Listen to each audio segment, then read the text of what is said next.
Real news. Honest and fun political talk weekly on the line 90.7 FM. And we are back here with Real News, Uncensored now, since we've been kicked off the air. We're still kicked off the air, but we'll be back soon. So this week we're just going to roll with a few topics because not much has been happening this week. I have on... What the fuck are you talking about? There's been nothing happening. The fucking State of the Union, that's like the biggest event like in the past 6 months. I know, but it's Pretty like big. one. There's only been like, it's just that and a few other things. I mean, actually, when we were talking about the meeting, like nobody wanted to even talk about it. But they're being, not enthusiastic as they should about. But we are joined today with Mr. Alex, as usual, and Mr. Phil. Or is it Dictator Phil? It's Dictator Phil. Okay. Yeah. Gotcha. Yeah. So, if anybody didn't watch on Tuesday, Trump gave the State of the Union, which Nancy Pelosi was trying to stop, but he did it anyway because he's the Chad that he is. Trump emphasized pretty much through just unity. He went on about his promise to build the wall. He urged Congress to end or limit late-term abortions. And the best part was when he congratulated all the women that had just gotten into Congress on their new jobs, and new jobs just being filled by women. And so all the women on the Democratic side wore white, and they were trying to be noticeable, which was a good strategy. I thought it was smart because you definitely noticed it. But Democrat Stacey Abrams had a response after his State of the Union, which I'm not going to lie, I don't remember a word she said. Something about like climate change and like the shutdown, being mean to people and all that.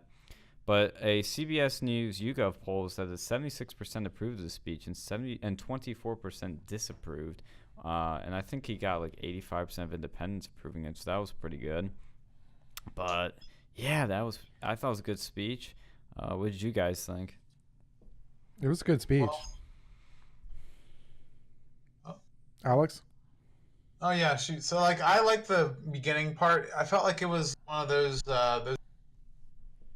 Full Metal Jacket, like who's that director guy? Oh, Lee Harvey Irving?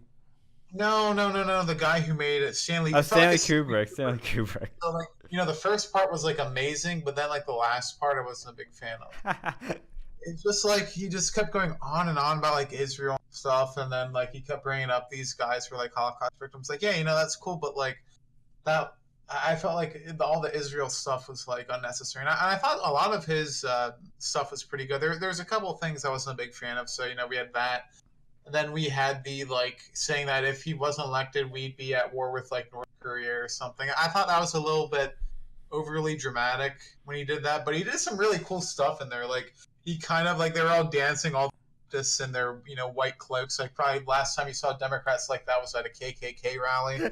But, yeah, so they were doing all that mumbo jumbo, and then he goes and is like, oh, so, and he's like starts going talking about like was it school choice or something, or like a late term abortion. And they just like freaked out, and I'm just seeing Bernie Sanders' face when he says America will never be a socialist country, and like Ortez, she's just like all upset about that. I was really upset too because like I was trying to go and watch on the Fox News on the television, but it was delayed by an hour, so they're going to use like MSNBC, and that wasn't really fun either.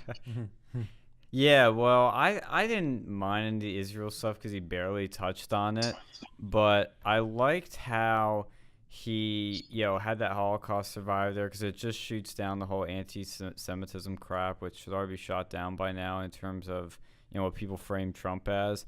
But I just liked the overall, just he did, like, people are like, oh, he called for unity and all that. I'm like, yeah, he kind of did, but he kind of didn't at the same time, which is why I like he called the fucking Democrats out where he should have, which was the fact that they didn't want to fund border security and that walls actually worked in Nancy Pelosi's own state of California.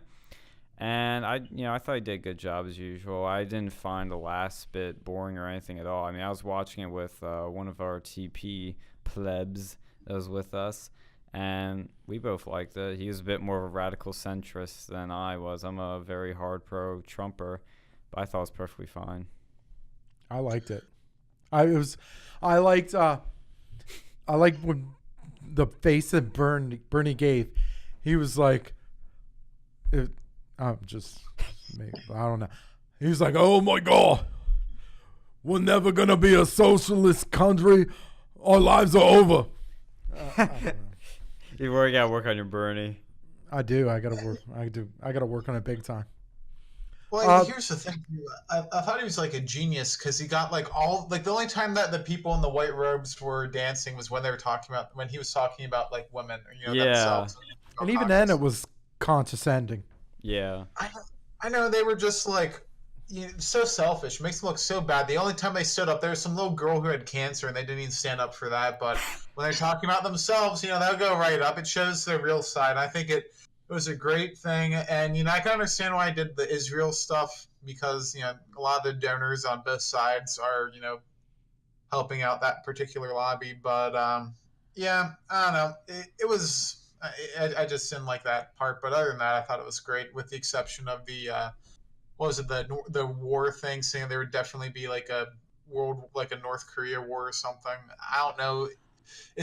That just seemed like way too just like exclamatory. Like Yeah, I I don't mean, know. well, Trump exaggerates with a lot of things. That's part of his strategy. So I don't have. I mean, I raised my eyebrows too, and I was like, yeah, it's a bit hyperbolic. But at the same time, Trump is hyperbolic. So it just Like there's just one line. Like it really doesn't bother me at all. I actually forgot they even said that.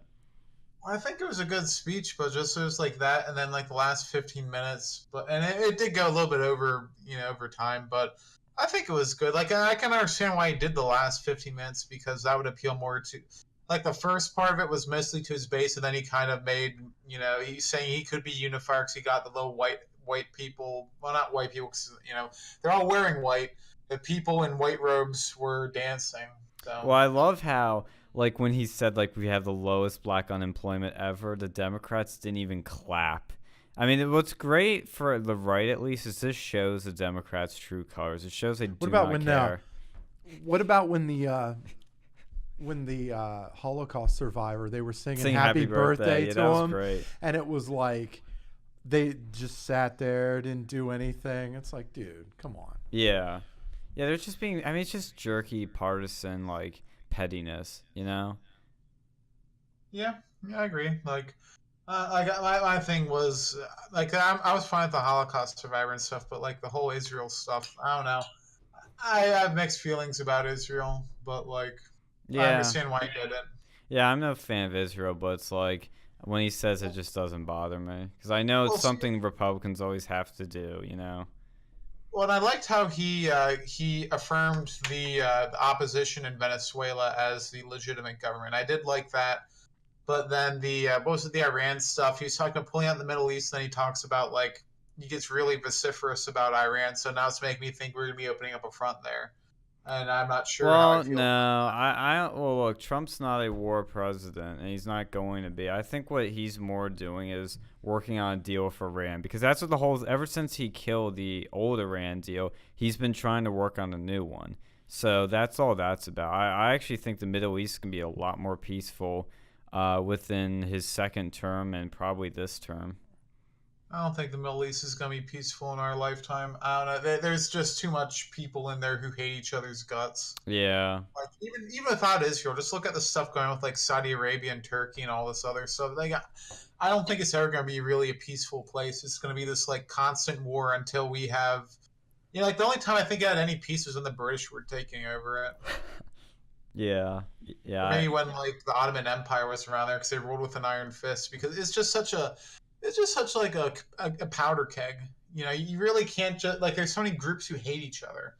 That's why like Africa doesn't have peace. Is because like when they do have peace for a while, like even in Zimbabwe, they went after the one tribe took over with Mugabe, and then he just like ordered a genocide against the other tribe. It's this like tribalism that goes on in these like areas, and it's really dangerous. And the Middle East has the exact same problem. Oh, yeah. You got like the Shiites and the Sunnis, and then Israel, and like the only time it really was any sort of peaceful was probably when the British were in there because they weren't any of the above. Right. But yeah, I mean, then World War One happened. Honestly, I think Trump has done a fantastic job handling all of this, and this is not an easy situation to be a part of. Like, you have so many people, so many countries y- you're telling me with all these countries that nobody's gonna go to war, nobody's gonna have conflicts, nobody's gonna have inter-country conflicts. Like, look, I think he's handled all of this very well. Oh yeah, he's handled it better than Hillary Clinton would, because that's the only like fair comparison you can make. Is because the only other option in this scenario would be Hillary's president, and she would be absolutely awful. She'd be a war hawk. She would probably wouldn't have pulled the troops out. She probably wouldn't have had this North Korea peace deal. You wouldn't have any of this. I think with Obama, it was like, for me, like at least my opinion anyway, it was like one of the only positive that he had, as far as I'm concerned, was he understood the situation. Like, he had a good understanding. He had a good understanding of the Constitution. He had a good understanding of the situations. It was just paralysis via analysis. Like, he would just do all this inner work and all this research, but nothing got done. Like, Donald Trump is, I don't want to say he's the exact opposite, but things are getting done.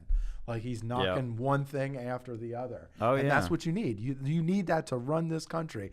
Are your decisions going to be perfect? No.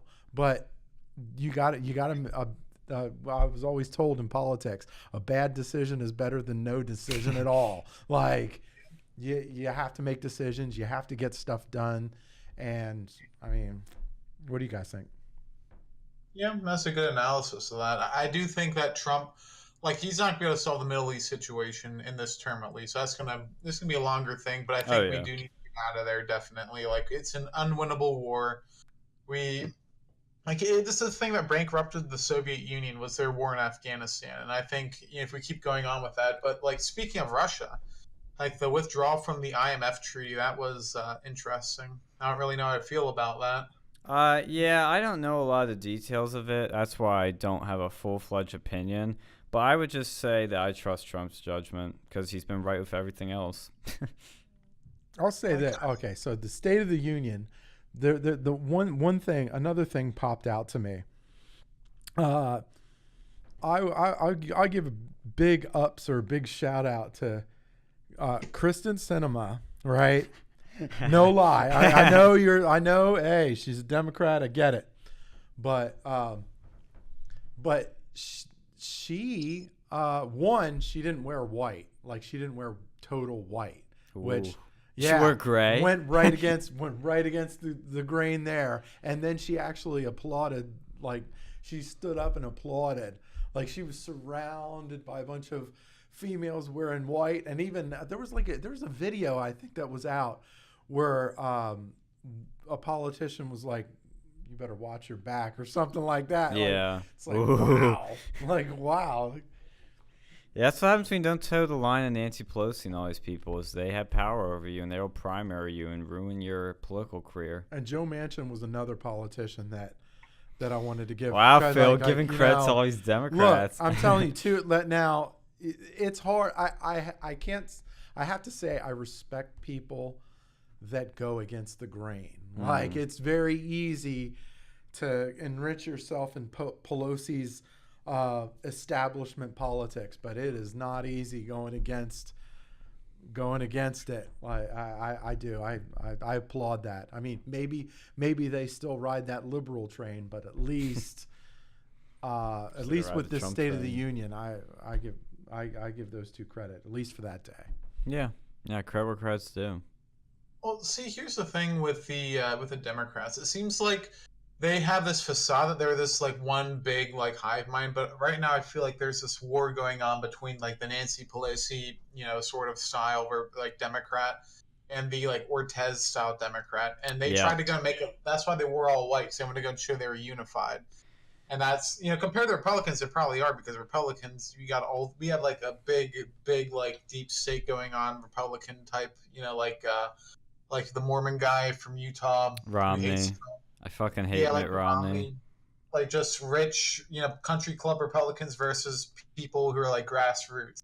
Yeah. And I feel like people see that's going on right now, but people don't see what's going on in the Democrat Party. And I think in 2020 that's going to really show itself, because you see all these, like, socialist types and, new Democrats who want this, like, Green New Deal coming forward. And then you have the establishment Democrats who are there like to enrich their own coffers and basically toe the status quo of the Democrat Party, who don't really care about anything. It's like look at Obama. Like he was kind of this like establishment like Democrat like to the T. You know, he was not pro gay marriage when he came in, but then he ends up like changing the line because that's what the party told him to do. I don't think he really had an opinion so much on these issues. He probably could care less about them, you know. But history books are gonna say he was like the most pro-gay president or something. Like Trump was like he went to a gay marriage in like 2002, something like that. Yeah, Trump is the But, only like, president coming to office pro-gay marriage. yeah, but no one thinks about that. It's like, oh well, he hates gay people. Why does he hate gay people? Oh, because he's a Republican. That's what they're trying to go and do. And like the Democrats, they'll just go and whoever has the money, whoever has the votes, is who they'll try to just go and like take. Yeah. And that's why they love illegal immigrations, because they can go and create more voters like through that He's been system. very cool on marijuana too. Like a lot of Republicans typically haven't been very supportive of marijuana. He's like he doesn't care. I just say leave up to the states. I mean, and that's fair too. Fair. But yeah, every other week you have a IPO of a cannabis company coming to light.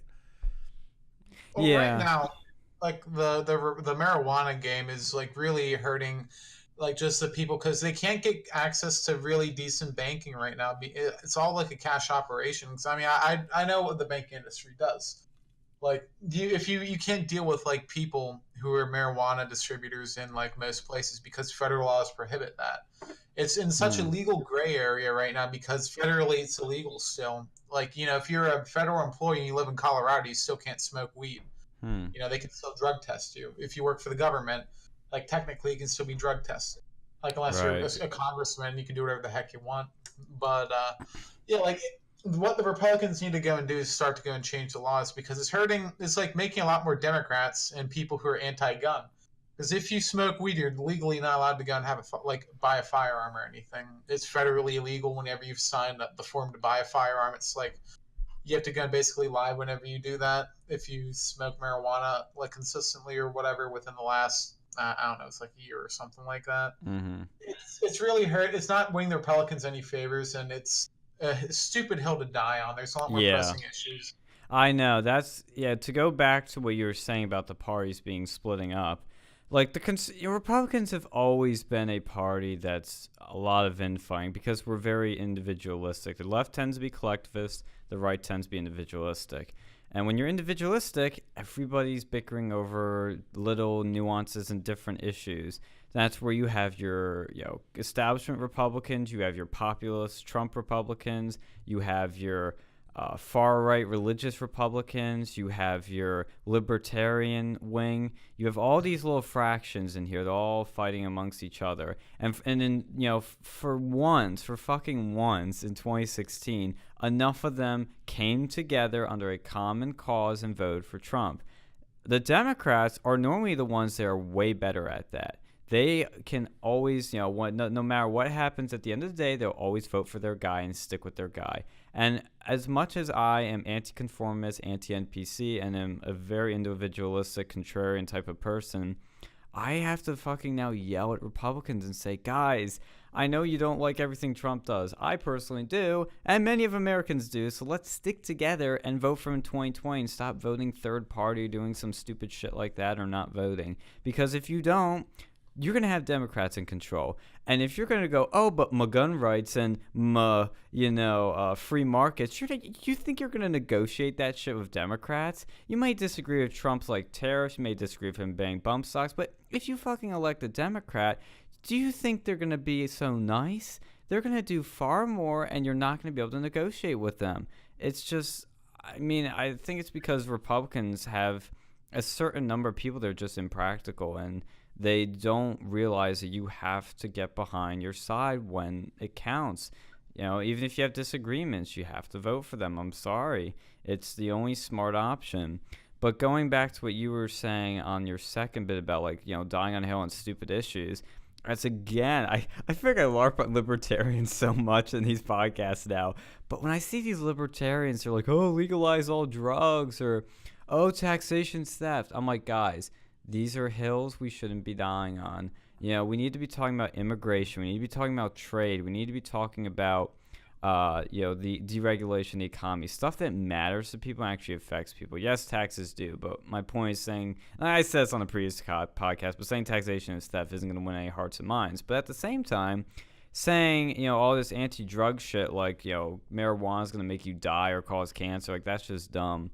You're not going to gain any support from that. Just don't talk about drugs. If anything, do what Trump does, say leave up to the states. That's the best option you can do. You know what? You know another thing I like about Trump though? Yeah. He went after sex traffickers hard. Oh yeah, and they didn't clap. Yeah, like no, but I'm saying like you look at what he's done. He's shut down. Yeah. He's shut down Backpage. He's shut down all these like that's sites huge. that are like, yeah, it's huge because people don't think about it, but it's like it is a really sketchy industry. And oh yeah, lot of people, it's massive. Yeah, it's massive, and like he's been slicing away at it since he's taken office. I have a lot of respect for that. Yep, and a big part of that comes from cracking down illegal immigration. Like that's where they smuggle humans over the southern border. And the only two reasons the Democrats and I'll start with Democrats. The only two reasons that Democrats are have totally flipped and are pro illegal immigration mostly is because votes and cheap labor. They want their votes so that they can just import votes and just kill any chance of a Republican ever winning again. And big businesses lobby these guys so that they can provide cheap labor because they don't want to lose, cheap labor. And same with establishment Republicans have been lobbied by big businesses too, saying, hey, we want our cheap labor. And Republicans have never done anything on immigration because of that. And, because they're cucks. But they want their paid sex too. No, you notice though, like it's all rampant. It's all rampant. Like when Clinton was in office, when Obama was in office, there's all these things coming out of the woodworks, and all these little say, and you even had like Paul, but Trump has nailed it. I can't say enough about it. I can't say enough about it. Because I would see that like on the Twitter of like the White House Twitter. Like every once in a while I see how many more has gone down. I'm just like, oh yes. This is what hasn't been done for so long. You think Trump had anything to do with the thought audit? He engineered the thought audit. I had to go there. I had to do it. Bring back that fucking good old 2018 meme. Oh man, that was the funniest fucking thing. The thought audit. Hilarious. That was so funny. So hilarious. I was talking about that with a girl the other day. I was like, that was the funniest like meme of 2018. Like the NPC meme's a close second, but the thought audit was just so clever. Do you have any more to say, Mr. Alex, before we move on to something the Democrats are plotting? Well, see, here's the thing with like the back pages. Like, I understand why they took the back pages some, but like, I was pissed off they got rid of the Craigslist sections because they were funny as hell. Have you ever looked in there? Like, you go look and you go just see how disgusting people are. It was a great social experiment. Yeah. Like you go and see people trying to get pregnant, you see people trying to get AIDS, and I've seen it before. Like, I never used it personally, but just looking at some of the stuff in the personal section was just like hilarious to go and watch that. Like, I honestly don't think that you can really blame, Craigslist for people human trafficking. If anything, if I was a government, I'd go and use those as a honeypot and then go and find the traffickers. Well, they probably do. I really am. I don't see the purpose of doing that. Backpages, that was a sketchy site, but you gotta shut it down. I don't think the guy who made it did anything illegal, at least not at the time it was made. And I don't think, like, how can you really be responsible for user-created content on your site? Like, they'd take down things. And, other than that, how can you really be responsible for that? Well, I think that's a separate thing than what Phil's talking about. Well, no, like, they were shut down after that one law that shut down the Craigslist personal section, too.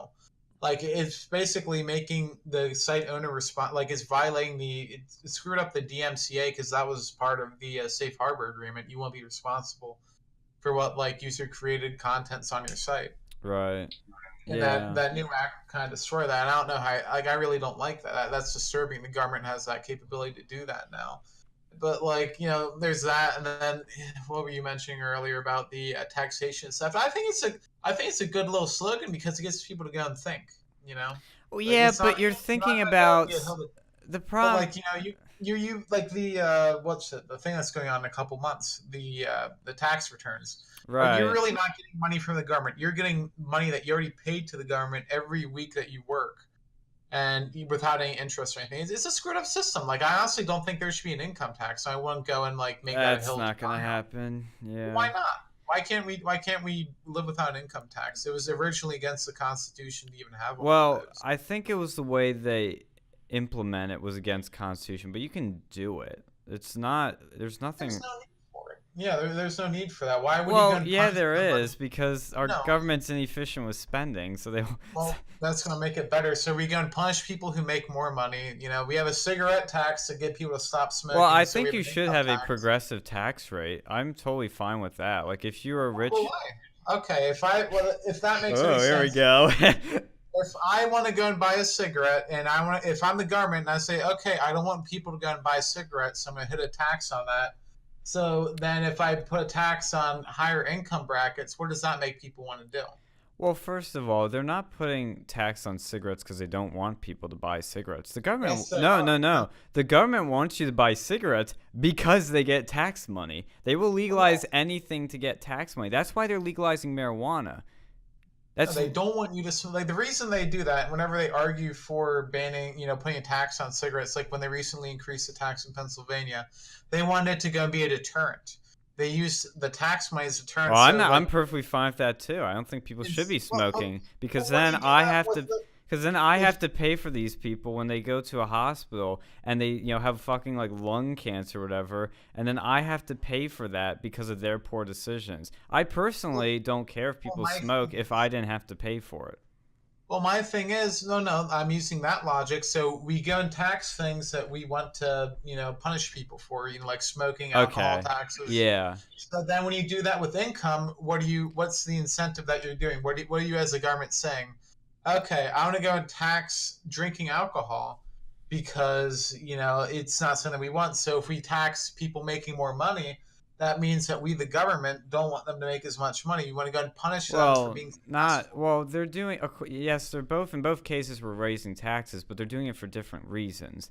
For It's the the same result. Yeah, I know it's the same result. That's what I'm trying to tell you is that the thing is that yes, if you go to an insane rate of taxes, nobody's going to want to get rich. They're going to hide their money elsewhere. For example, the corporate tax rate was like what 35 or 45% used to be. I forget the exact statistic. Phil's the fact checker. No. Did you hear a couple of days ago Cardi B went off again on a rant about taxes? Oh, really? She was like, "Oh, I'm chucking what?" She was saying she was talking about how she's paying 45% to taxes. Yeah. I'm like, you know what, Cardi? You are all over the place. You're gonna go blast Tommy Lahren on one day, Yeah. and then you're gonna blast the taxes you have to pay on the other day. What are you doing? Yeah. Like, what are you gonna do? Support Bernie? He's gonna raise them in excess of 70%. You really want to play that game? Well, that's what I'm saying. Is like I think. You're part of the 1%. Hate to break it to you. Yeah, well, like I think those extremely high taxes are stupid, but at the same time, I think poor people. But celebrities like it's like, okay, so you're a celebrity. Yeah. You hate paying taxes. But Then you're why do you vote supporting- Democrats? Why are you supporting Bernie Sanders? Yeah. Or AOC? They're gonna jack your garbage up an excess of 70%. Oh, yeah. Oh, you can't. What's wrong? You can't pay for your insane water bills and electricity bills. Oh, sorry. Yeah. Well, you know what's Should've funny? voted- When this Should have country voted was for Trump founded, again. we had a war over like a 3% tax on like tea. We had the Boston Tea. It was like a 3%. I think it was If more. our Well, founders no, would no. see Whoa. We if gotta they back would that see up. this shit now, how much we're getting taxed, because here we go. Like you get money, you work for a company. The company has a payroll tax, and then you get the money, you get an income tax. And then when you go and buy it, pretty much anything, you have like sales tax goes to the state, and then like let's say buy a cigarette, they have another tax rate. So by the end of it, it's really like almost like 90% tax you're getting when you buy certain things. Well, it's Sometimes not 100%. 90%, but like what? Well, no, it's over 100% when you buy cigarettes, because to actually make the cigarette and to make in like the tobacco, it's like pennies on the dollar. Like if you buy from like any like a Asian country, it's like $3, and then in America it's like in Pennsylvania it's like $7. In New York it's $10. So that's like several like it's an order of magnitude higher than what it actually costs to make. So that's like a 300% tax right there. I don't know how that math's working, but I would just say don't buy cigarettes. That's a simple Well, no, solution. yes, it's your money. You should be able to come use it for whatever you want. So why do we Yeah. tax on top of the income tax? That's not fair. You get taxed Well, multiple what ways. is fair? What is fair? Tax the things that need to be taxed. What Like what tax the item things? itself. Okay, but they've done that. No, well then, yeah, that's how they should keep it. When we had this country founded, that's what we lived on. Yes, but we We did don't not live have in any. the same country. It's not sustainable to Well, it's live that way. America.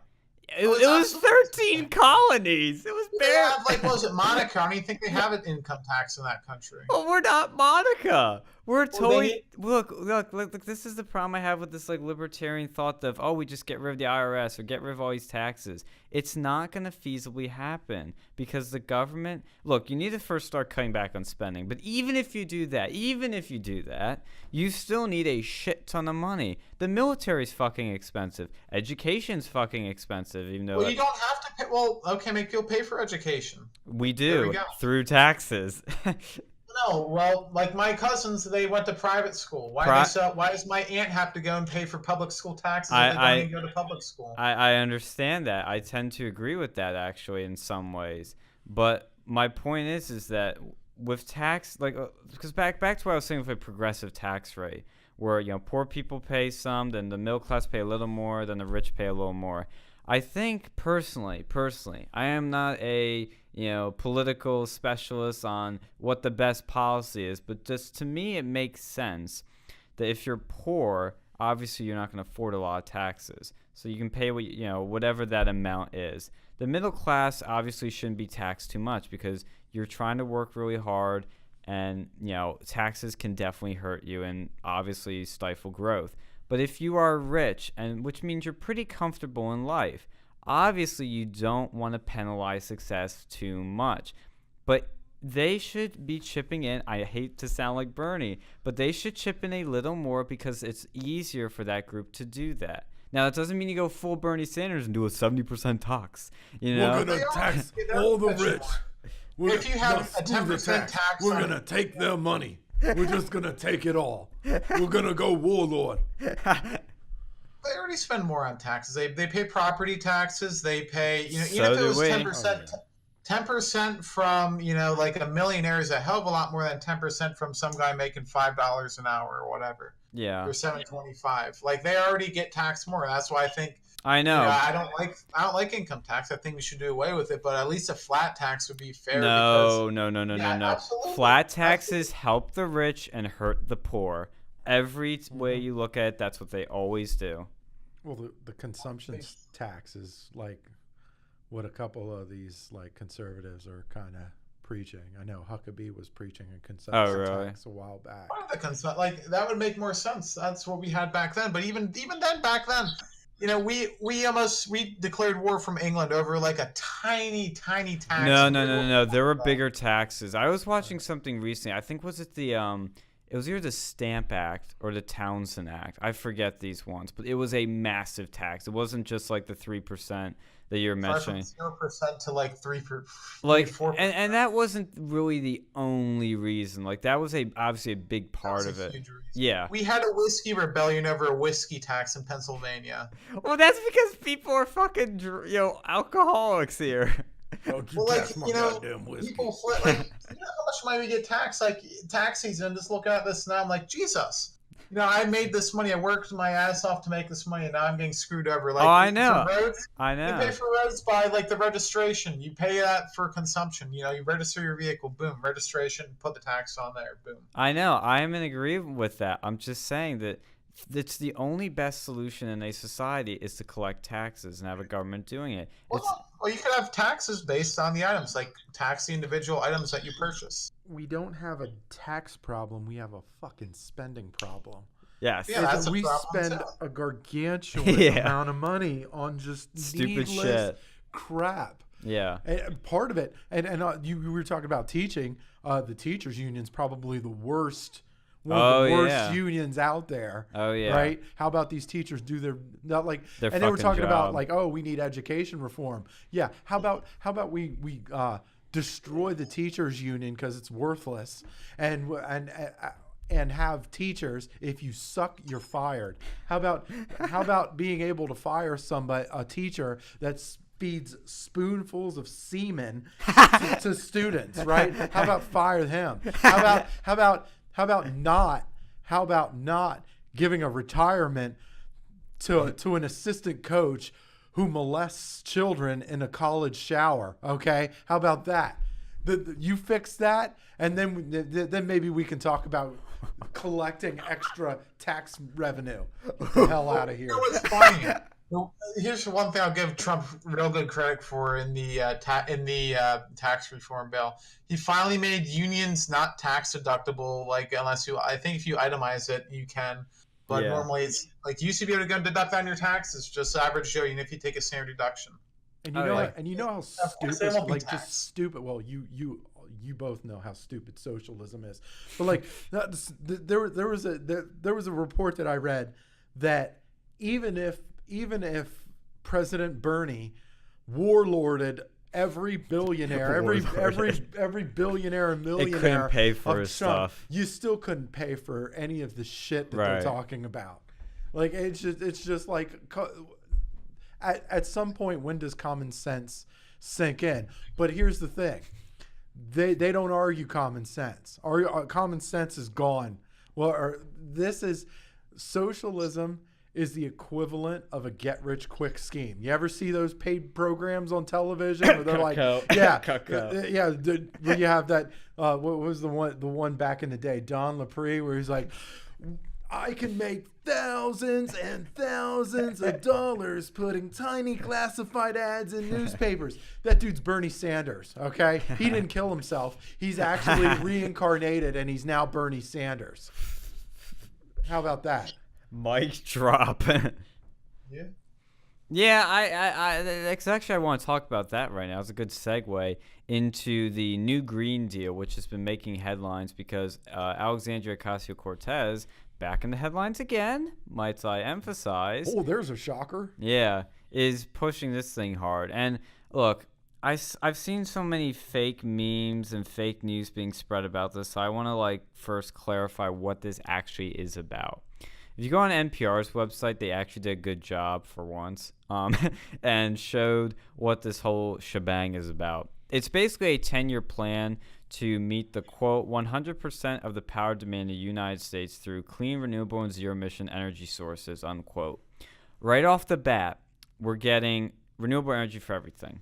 So they want to upgrade all existing buildings in the country for energy efficiency. They want to work with farmers to eliminate pollution, greenhouse gas emissions as much as technologically feasible, while supporting family farms and promoting universal access to healthy food.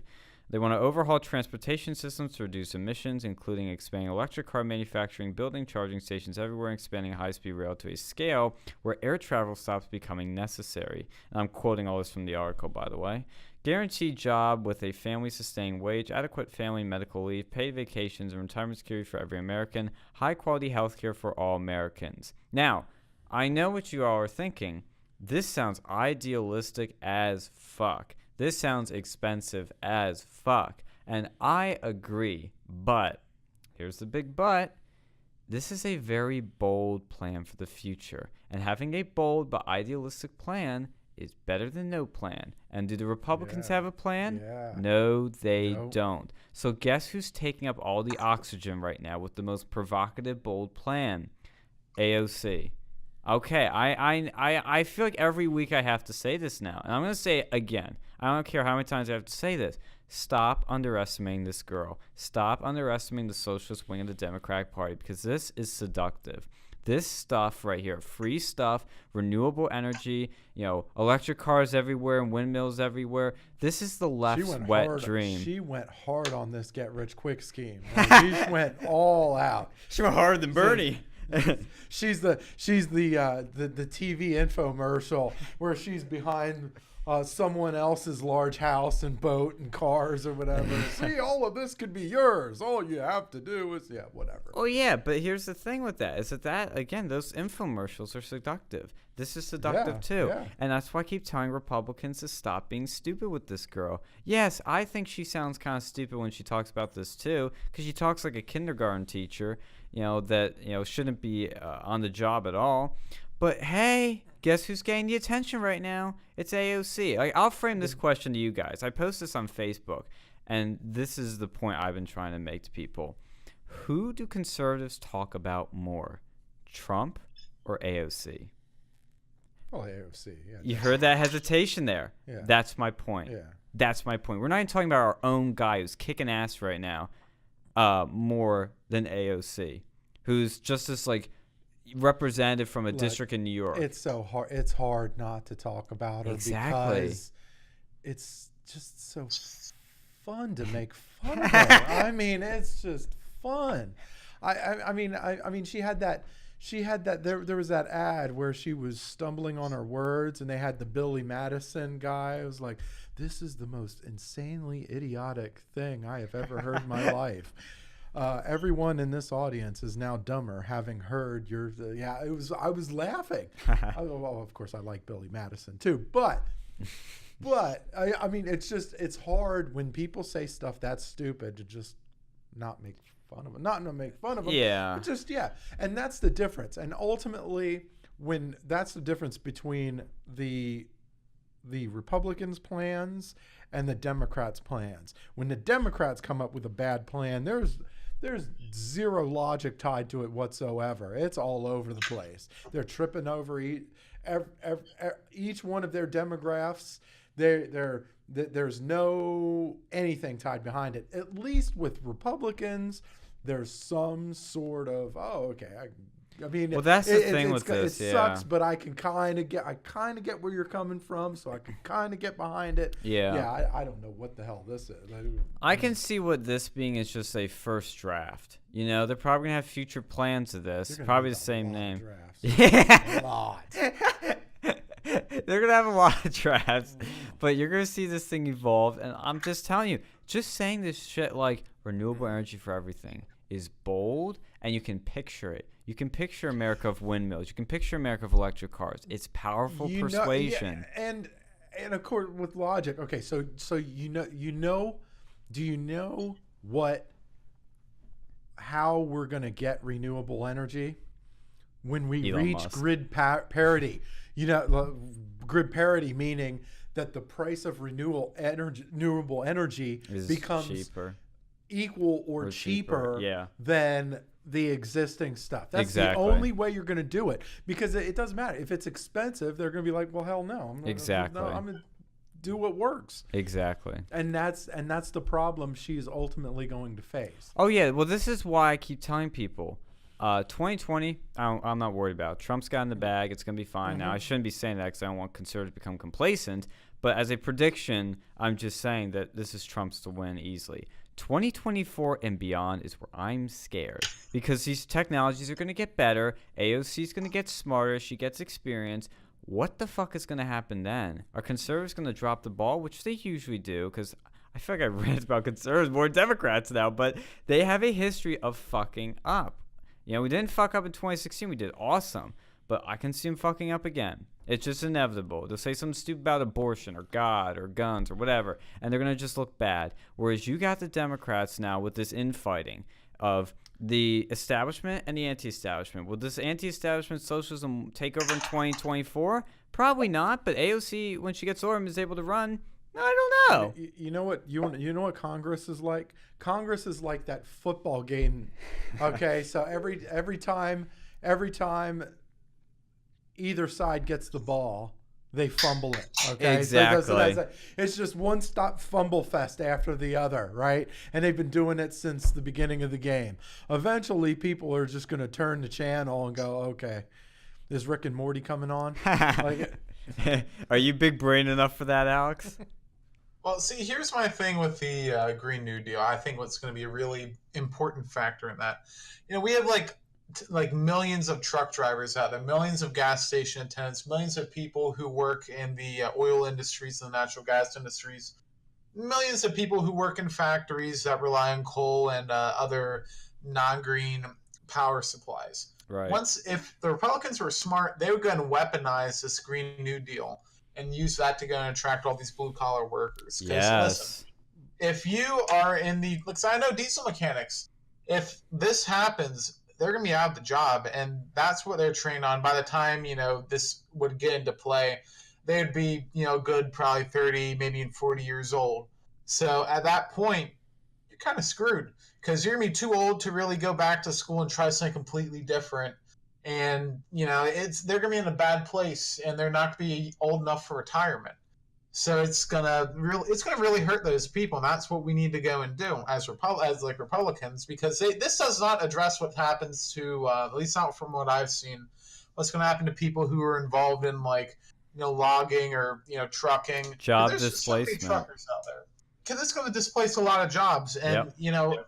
a truck driver's job. Because when they get electronic trucks, they're going to go most likely automate those. Exactly. And that's going to kill jobs. And when they go and the oil rig workers are not going to have jobs, it's going to hurt so many people, like the clean natural gas you have in Pennsylvania, like the people who operate those fracking apparatuses. They are not going to be able to get easily transition to green jobs, and that's going to really screw up Exactly. those workers. And so Republicans, instead of doing whatever they're doing right now and just complaining and whatnot, they need to go and weaponize this and say, hey, a vote for us is a vote against this Job crazy killing. people who work in the car industry, because that's going to be a major thing too. We're not going to have nearly as many car companies once they start going all electronic. It's not going to work. A lot of people won't be able to go and afford that. Like the R&D on those things is expensive. And this doesn't even talk about one of the major reasons why renewable energy is so expensive is because it relies on these crazy minerals, like rare earth elements, that are mostly found in China. So instead of making us dependent on Gulf countries for oil, we're gonna be dependent on China. I don't think that's a very good idea unless we can start creating these things from materials that we have in the United States. I see this as being a big problem. And we're what was said in the State of the Union address. The United States is the biggest Soviet Union exporter. address. In the State of the Union, yeah. The United States is one of the biggest exporters of oil, Yeah. right now. And so instead of using a resource that we currently have an excess of, we're going to be using resources that we don't have here and has to be found from China. Because now that we have our own oil, we don't need to go make wars for oil. We have it ourselves. That'd be the shortest So State this of is the really Union putting ever. us in a shitty situation where we're going to be China's bitch. I don't like that. That's what AOC wants. She does not care about the United States citizens that are going to be put out of the job because they had a job that she doesn't like. It's dirty. It involves oil or coal or natural gas or trucking. She doesn't care about that. She just cares about her trendy New York friends who went to get degrees in social science and works in a bar or a Starbucks, one of those stupid jobs. That's what she cares about. Her ideal person voting for her would be your college student who takes a medieval studies degree or some bullshit like that. Yeah, I know what you mean. But the thing that's funny, and I'm glad you mentioned it, about truck drivers is the trucking industry is a perfect industry to look at as to what's going to happen in future America. Not only are we going to have electric vehicles taking over, but automation, where it's going to displace a lot of jobs. And the key component of that also is not only are these jobs going to be lost, but the left goes, oh, we'll just rehire them and they'll do this and that. No, you have to understand these people, and I'm not saying this in a condescending, elitist, rude way at all, but these are low-skilled labor jobs. You cannot just pick up a truck driver and teach them the code. Hashtag learn the code. It's not easy. So what are you going to do with these people? Because what happens, we've already seen this happen, and this is why Trump won, is when the factory closes down in Ohio and moves to China, all these people lose their jobs, they're unemployed, and they turn to opioids, they turn to drugs. This is why I am 100% against legalizing all drugs right now, because I am seeing that we're going down the path really quickly where AI is getting a lot better. It's going to replace a lot of jobs or displace, like, I remember this one Asian guy in 60 Minutes said, he was like a Chinese guy, is like an expert in AI. He said that they will displace 40% of jobs within like the next 10 to 30 years. Yeah, but the way he words it though is that it has, I think he said like it has the potential to replace like 40%. And I believe it 100% because we're already seeing it happen with not only blue collar but white collar jobs. And when you do that, what are you going to do with these people? And I mean, this is a serious concern. And like I think you were smart to point out, Alex, is that Republicans can easily counter this Green New Deal by being the ones that are going to save these jobs, not necessarily stop the innovation, but find a way to save these jobs and to save these people. Because this innovation is going to happen. It's just how are we going to deal with it? Because it's not like, oh, people are like, oh, it's just like, you know, when we had the steam engine or we had the printing press, we overcame it. Yes, but those were slow things that only affected a smaller number of jobs. AI and automation affects all jobs. Every single job out there. And it's coming a lot quicker and everybody's asleep at the wheel. Well, AI seems like it's a buzzword right now. People say, "Oh, we're going to be using that." Like, no, I work with AI. I've worked with that shit before. It's not nearly as like awesome as like. I mean, it's pretty cool, but like to get the AI that you're talking about, it's like billions and billions of dollars for each, and like just the stuff you have to go and do. I don't think it's as big of a deal as people make it out to be, because to do that you need just ungodly amounts of processing power. And it's stupid. Like I deal with that shit on the pretty consistent basis. It's useful, but like you're still gonna need to have someone over there to go and filter through the crap and teach it. But China is getting a lot better with it because they have 1.4 billion people to test it on. Because they've caught up to the U.S. really quickly. Now, I don't know if their innovation levels will beat the U.S. Like, so far, Silicon Valley's still kicking everybody's ass. But China can test it. You know what China's doing? They're testing it, like, every day on millions of people. No, the reason they have, like, 7% growth is because they build cities that nobody lives in. It's not even a joke. They have ghost cities in China because that's what they do to go say, oh, we're getting, like, 6% growth over here, but they're building places that nobody lives in the middle of nowhere. They're building, like, whole cities that nobody uses. And they basically defraud the GDP system by doing that. Yeah, I know. I'm just talking about their AI efforts. I know that their economic figures are kind of inflated, but like see, I don't want to use the word innovation, but research they're doing in AI is staggering. That's what they do. They steal shit from us. Oh yeah, they do. And then they use it. That's all that they do. Well, not all that they do, but that's a significant portion of what they do. Like people say, like, oh, China's this huge powerhouse. The only reason they're as strong as they are is because we let them steal from us. And Trump's the only one I've seen really talk about that. Yeah. They steal our IPs over there, and they sell the same stuff. Like the guy who made Segway. That was an American company. And then guess what happened? The Chinese stole it, sold so much in China, and then they bought the real Segway company. So the Chinese knockoffs are real Segways now. Yeah. That's how it works. Well, that's Chinese diplomacy. I think a lot of companies outsource to China too. Like they have these they have these Chinese companies doing a lot of their like coding work and AI work and stuff like that. So they go over there, and then it's like, well, shoot, we can do this ourselves. Like, I don't know. Well, you know why they can do that? It's I don't know. It's rough business. But I'll go back to the trucking industry though. Like, when you're talking about our alternative energy, it's gotta be a natural transition. You can't just manufacture the transition. It's not going to work. Right. It's like with anything else that you manufacture, it's just not going to work. There's already like trucks, right? There's already like a couple of trucks that have like 10 miles a gallon, right? Right. You can go 10 miles a gallon. You have a lot of truckers that won't even touch those trucks because they're like, well, no, it's the maintenance costs are outrageous. There's like, there's no way I'm going anywhere near this mess.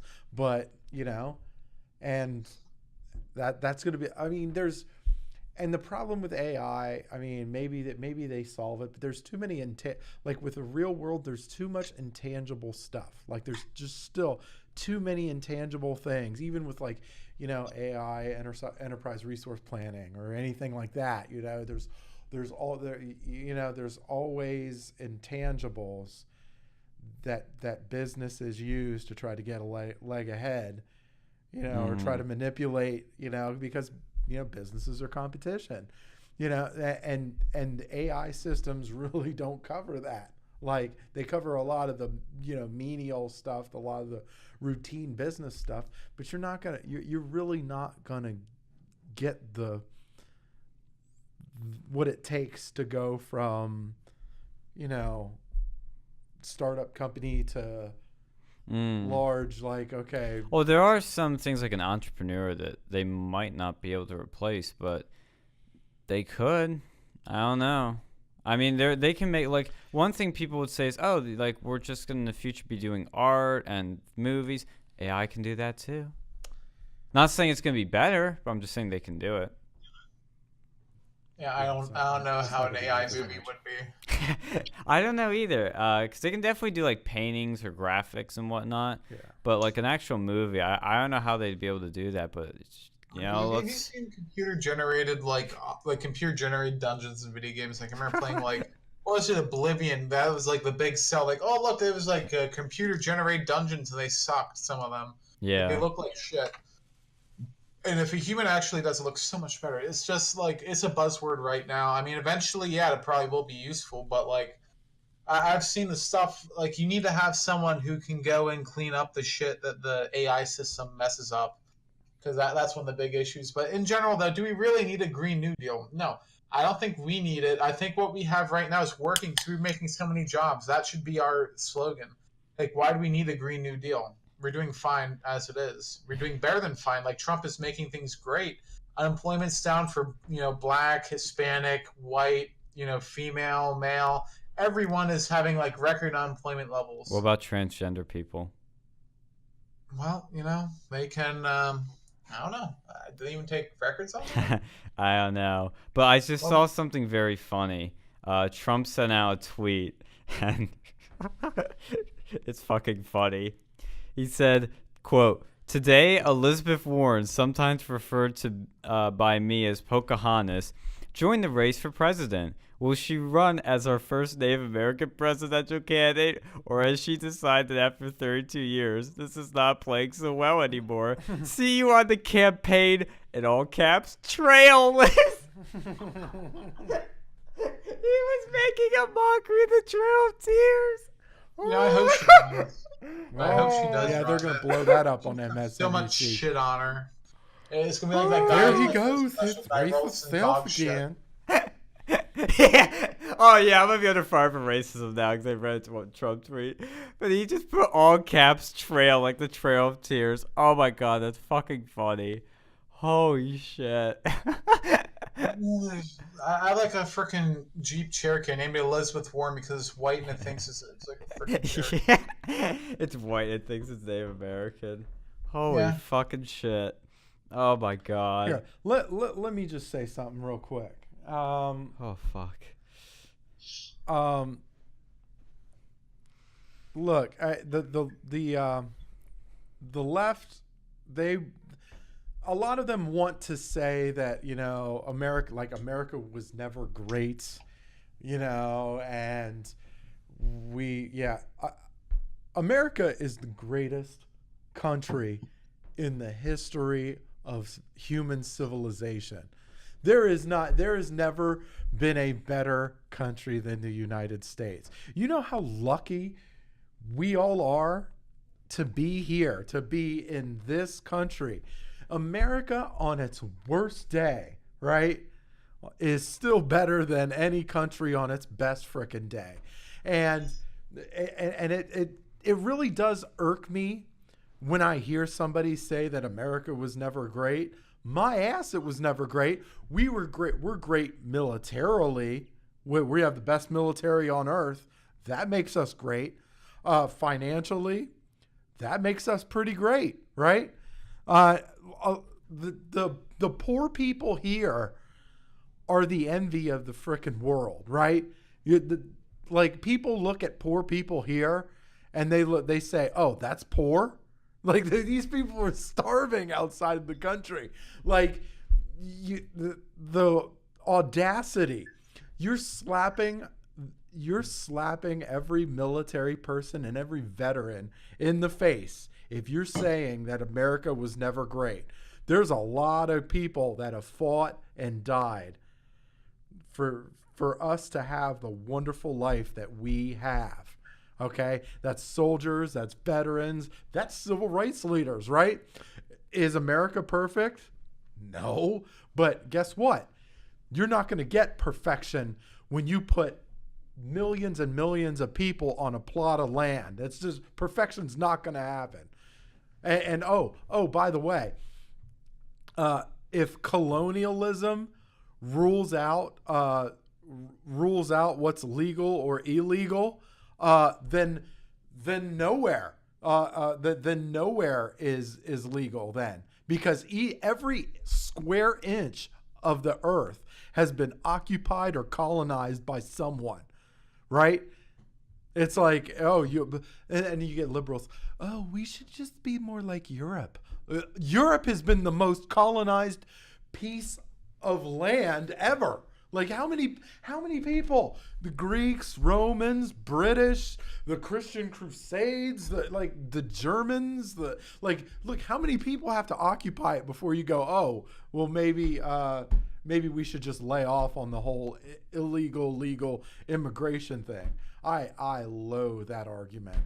I loathe it to a core. I totally agree. And I'm always also triggered by that, because I'm going to add a little bit, but I really couldn't have said that better. But I do get really triggered when people say America was never great, because it's always coming from these bourgeois white liberals. Always. Always, always, always. The first time that I kind of heard it from a public individual, well, I mean, I'm sure I probably heard it from somebody else, but White Colin bush. Kaepernick. Oh. He's not white. Oops. Half. So, okay. Let's see here. You came from a poor upbringing as a child, but you went to Wisconsin and you were raised by wonderful people. They raised you up and they brought you up into something, right? They molded you and they molded you into a quarterback, which definitely, if you're going to be a quarterback in the NFL or even in college for that matter, it takes some serious molding, right? It takes some time. It takes some parental time. It takes patience. It's not just athleticism. There has to be some sort of technique that goes into that. Anyway, you go to a team and they give you a boatload of money, right? Where is this happening? Where are you go? I mean, unless you're learning to play soccer in England, but even then, there's no chance. There's not a real possibility. Like, so you go to England to learn to play soccer. Guess what? Half of those teams are owned by people outside of England. Most of the superstars that are in England are from outside of England. Like, where are you gonna? Like, you're not making sense. You saying America isn't great? Where else are you going to get a 7-year, $122 million deal to just up and squander, right? It hurts my brain watching people think sometimes. Yeah, well, because they're not thinking. That's the other thing. And a lot of these people, they grow up here, nice, rich, posh area, and they don't appreciate what they have. I mean, look, I grew up very lucky. I didn't grow up in a poor neighborhood. You know, I grew up in a lucky household for the most part, so I'm grateful of it. But at the same time, when I hear these people say America's never great, I think, what country put a man on the moon? What country ended slavery? What country gave women the right to vote? What country legalized gay marriage? What country has created iPhones, has created the greatest technological innovations the world has ever seen? It's America. We're always kicking ass. Every country's constitution is a mirror of ours America at some point. Yeah. The U.S. Constitution is the greatest piece of written legislature ever written in human civilization. Oh yeah. We are the fighting force, and then people are like, oh, well, why is the military budget so high or the defense budget so high? There is nobody that covers more ground than we do. There is no one that fights for the rights of people as a whole that we do.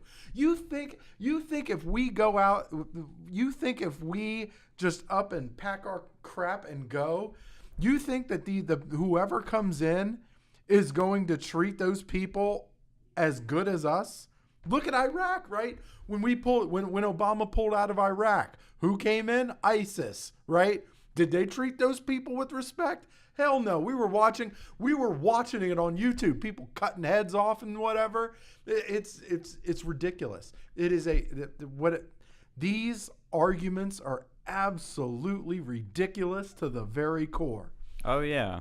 I mean, and at the same time, you'll see these people say, "Oh, but America had slavery. America had racism. So did everybody else. What? Yeah. Half of Europe had slaves. The Egyptians had slaves. The Asians had slaves.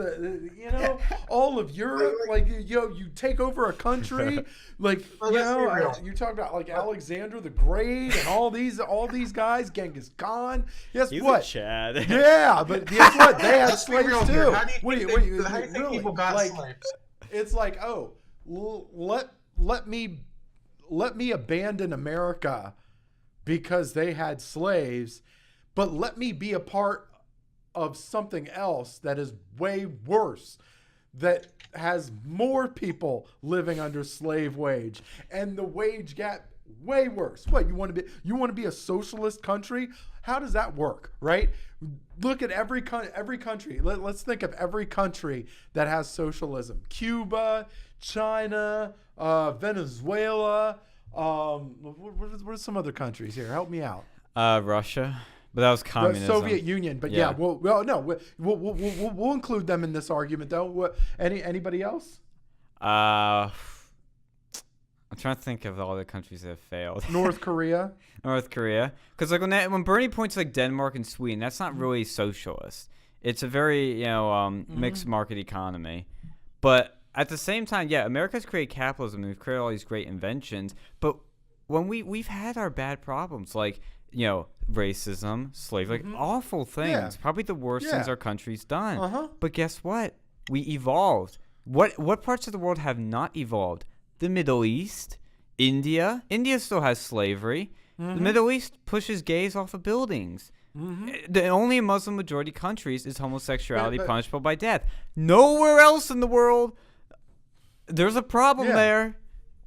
So hearing Bernie talk about we need to go after the top 1%, like you want to be a socialist country, it's what the wealth gap is way worse. Why? Because the government takes the whole pot, and guess what? They like to keep a whole lot of that for themselves. They tend to not like to give out, to redistribute amongst the people, right? That's why you have a whole bunch of government officials in those countries that are riding around in limousines and all that craziness, and then you got people starving in those countries. Like, it's the how good do we have it in America? They're starving over in those socialist frickin' countries. We are wasting billions of pounds of food a year, right? A day. We're billions of pounds of food a day. We have too much of it. We have too much of it. That's how great we are. You want to? You can call me a prick for saying that if you want to, but it's the reality of where you are. You are really, really, really, really lucky to be in the situation that you are in, being in the greatest country in human civilization. Well, that's why I said when I was in my World in Conversation here, where we were talking about various political issues. So somebody mentioned privilege, and of course, as a white bourgeois liberal, it's like, oh my God, I'm so privileged. White people are so privileged. There's so much privilege. She's like freaking out about this privilege. And I'm like, whoa. Let's cut the shit here. Let's cut the shit. There's only two privileges in my mind that exist: national privilege and class privilege. Like you said, you're lucky to be born an American, because no matter where the fuck you're born, if you're born in the slums of Detroit or if you're born in Hollywood or New York City, you are luckier and you're in the top 1% of the world. I am privileged. Oh, really? I am privileged. I've got American privilege. Hell fucking yeah. I was born and I grew up. Look, like my life. Like, look, I grew up to a poor single mom. Oh, sorry about that. I was close to the mic. Yeah, I just don't want peeking. Yeah, So I grew up with a poor single mom who had drug issues. Oh shit. I know, real self-disclosure, got it. But I'm still, and I joined the military right out of high school because there really wasn't, there wasn't much going on. Like, I wasn't like, yeah, the schools weren't great, But anyway, I went into the military. I made something out of myself. I worked hard, and I ended up here. Right? I ended up at Penn State. Yeah. Right? Pretty good school, right? This doesn't happen. This doesn't happen outside of the country. You don't do this. You don't get to go to be from where I was to where I am at now. You don't do that outside of the United States. Maybe, but I'm telling you, it happens on a regularity here. It really bothers me to the core when I hear people say that that we have it so bad. Like, we have it. All you have to do to succeed in this world, like, and I know Ben Shapiro has said this once or twice. Graduate high school, absolutely, right? Don't get a felony, right? That's it. Don't get a felony, right? Don't have a child early, right? Make sure you're financially secure before you decide to make a child in this world, right? And don't make monumental screw ups, right? Which the felony thing, that is kind of a monumental screw up. But look, but yeah, do those things and continue to work hard, right? And you will amount to something, right? Nobody's gonna, like, look, there's a finite amount. Look, laws of economics. There's a finite amount of resources in this world. You want a piece of that, you're gonna have to compete with other people. That means you have to work hard, all right? You have to work harder than the next guy if you want to amount to something. Nothing's gonna be handed out that's worth anything, right? It just doesn't work that way. Right, and people, I know I'm going off on a rant here, but like now the minimum, know this. the minimum wage is like people are like, oh, well, we should just raise the minimum wage to like 15 or 16 bucks, a livable wage. There's no such damn thing. If you want value in your wage, you need to make yourself more valuable, right? So don't get medieval studies degree is what you're saying. What? I said, so don't get a medieval studies degree is what you're saying. Oh, you went there, didn't you? Well, Alex already did. Yeah, I know. Yeah, no, I mean, like, but like, make yourself valuable. Yeah, and exactly. It doesn't need to be like a college degree or anything like that. You gotta make smart choices in life. Make yourself valuable. Yeah, exactly. You guys do something. Yeah. Right? If you want to if you're good at coding, you want to learn to code, or you want to do whatever you want to do, go for it. Go for it. We're going to get this video shut down now. But yeah, you make yourself valuable. It is as simple as that. Because here's the thing. I don't think Phil could hear you. You raise the minimum wage, right? Yeah. Raise the minimum wage, and everything else goes up shortly thereafter. everything goes up shortly thereafter. Like, oh, you're going to raise the minimum wage of $15 an hour? Guess what? Big Macs are going to end up being $10, right? And they're going to be served by robots, not people. No, they're going to be served by robots. Surprise. Yeah. Well, so that whole rant put a smile on my face, not going to lie. Because that's literally what it's all about here. I mean, that's the philosophy I believe in. It's the philosophy that has made a successful country. The problem is we're slipping from that. People are getting lazier because they're getting, free shit. And they're lazy because years. of they get the privilege of being lazy because of all the great people that have made this country as awesome as it is. Like, look, there's so many white trash people in this country. That's racist. That get to enjoy doing nothing, right?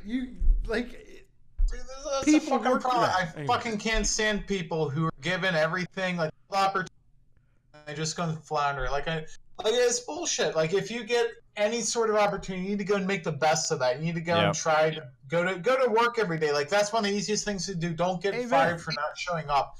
Like, I can't tell how many people I know just stop showing up to fucking work. Like, what the fuck? Yeah. I am totally offended by that statement.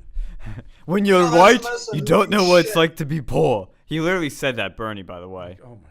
Oh, I know. Like, that's bullshit. Like, there's white people out here who are fucking poor as shit. Go to trailer park. The most black people. Like, I've been to fucking trailer parks. I've seen shit like that. Yep, exactly.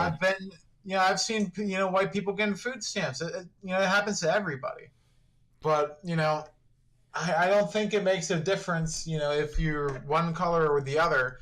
If you're poor, you're poor. Yep. If you're dirt poor, you're dirt poor. If you're rich, you're rich. Poverty does not discriminate based on race. No. Like, do you think because Oprah's black, I'm more privileged than her? Like, how the fuck does that make any sense? I had a sociology professor argue that with me. Really? That Oprah Winfrey was working class. What? Yeah. This fucking sociology professor also said that, like, no military's trained not to rape or something, or like all military's trained.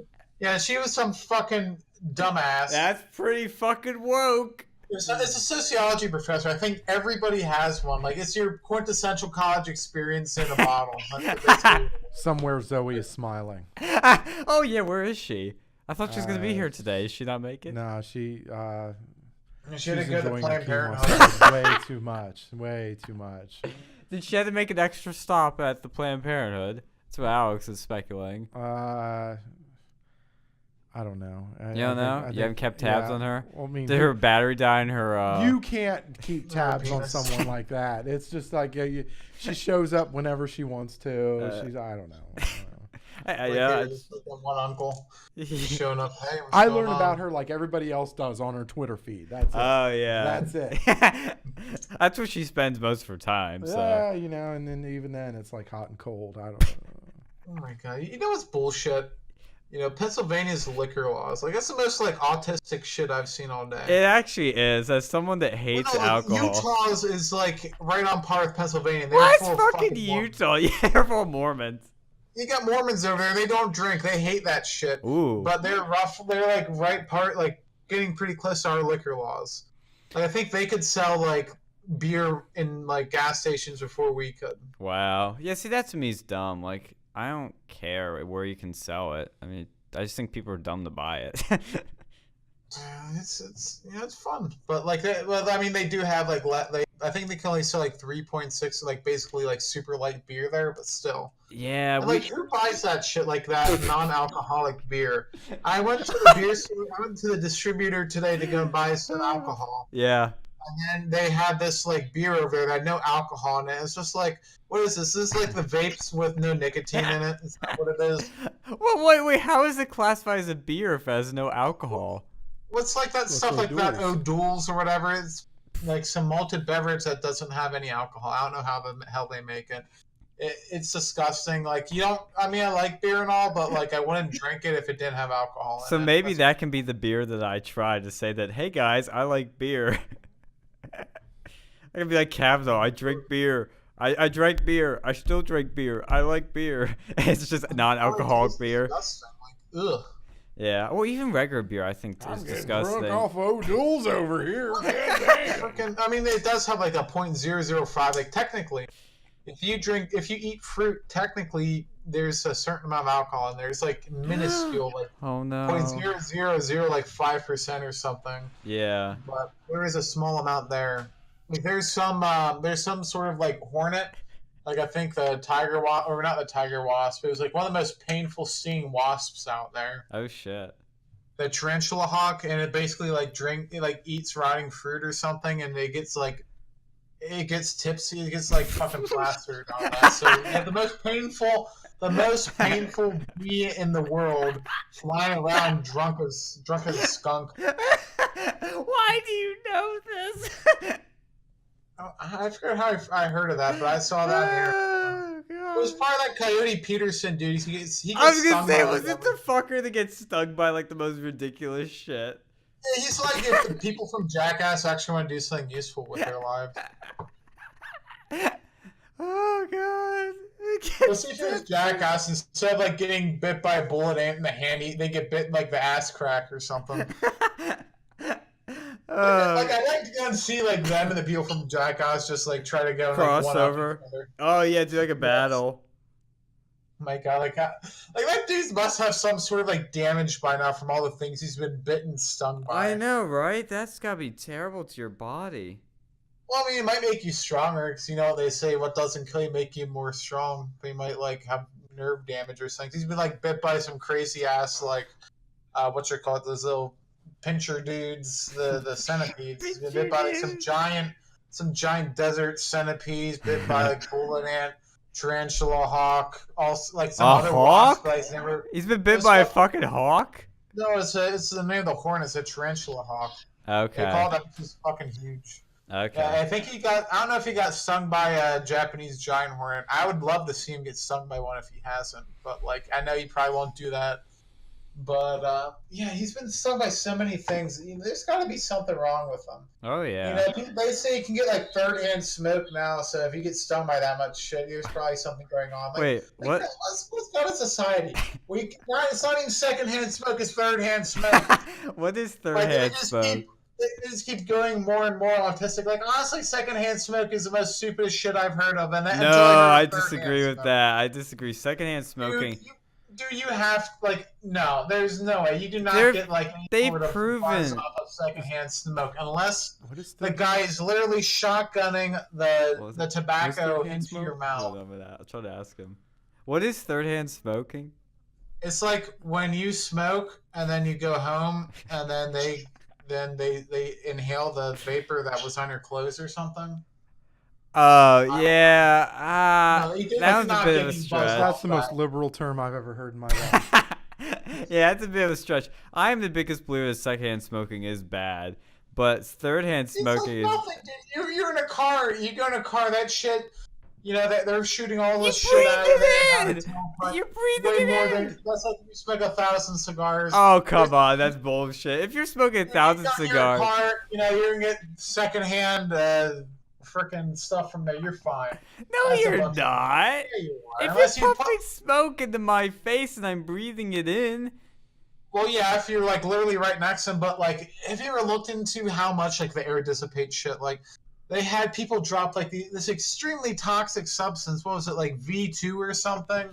Gas in this Japanese subway, and it I don't think it killed anyone. It got close, but that stuff is so toxic. Like it's like 1 part per billion, and no one died from it. Okay. Like one person, and that was a lot of shit they're dumping in there. What they're saying about tobacco is the most innocuous. Like that's my great grandfather. He smoked for 50 years. Anecdotal evidence. That shit was as deadly as they were saying. He would have. Alex. If it's as deadly where he had third and second-hand smoke, people who got first-hand smoke you'd expect would not live 50 years. Alex, people die from smoking. That's been proven. My great grandfather. That is anecdotal. Cognitive dissonance. Anecdotal. So you guys must have shitty genes or something. Nature doing its work. Alex. You can't handle like cigarette smoke.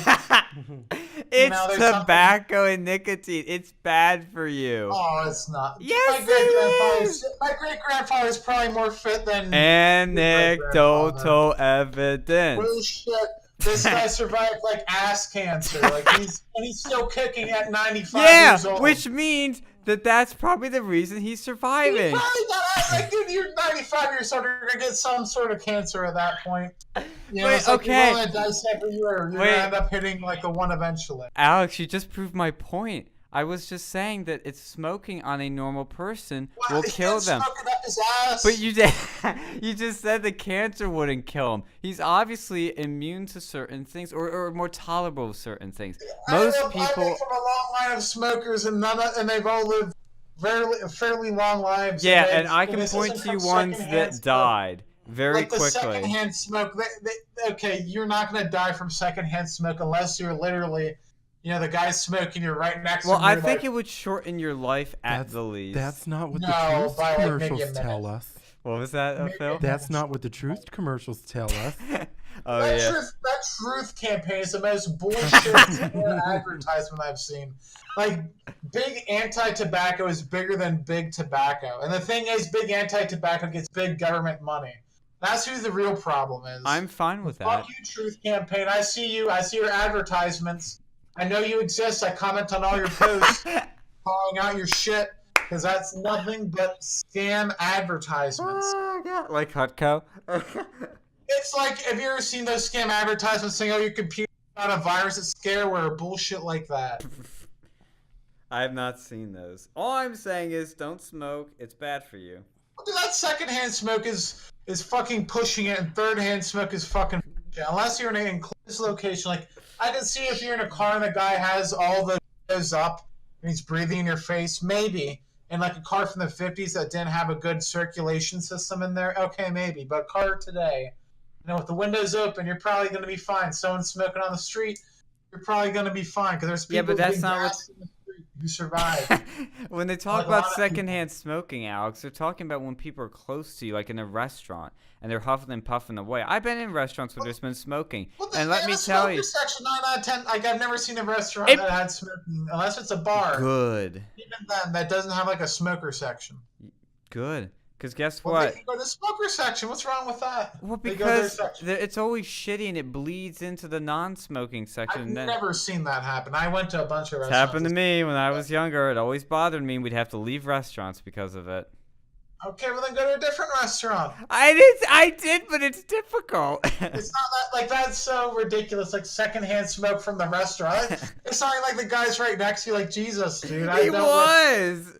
Like, that's happened Like, before. Right, like, unless is there an actual door? Here, go to Vegas. I'll show you a perfect example. And this is a recent example. When you're in Las Vegas and when you go to these hotels, at least the one I was at, and you have to walk through the casino floors to get to a fucking restaurant. And the restaurants are open air. They're not enclosed in the hotel with the casino at the bottom. You got those people chain smoking in the fucking casinos. I smelled it the entire time. Because they're like, because they're losing their life savings on the freaking slot machines. Like, oh my God. I'll do it again. He's chucking. I've been to a casino before. I went to Three Rivers. What about Las Vegas, where there's smoking allowed? They have a smoking and non-smoking section. The non-smoking section didn't smell shit. Well, guess what? I smelled it in Vegas, and let me tell you, it was awful. I hated Las Vegas. You probably shouldn't be going to the casinos anyways. You're forced to. That's what's annoying about it. Is because in Vegas, the hotels all have a casino at the ground floor. And to get to the food, which is also on the ground floor, you got to go through the fucking bullshit casino. Yeah, I'm jonesing for a Bellagio buffet right about now, man. Oh my God! Have you ever been to Bellagio?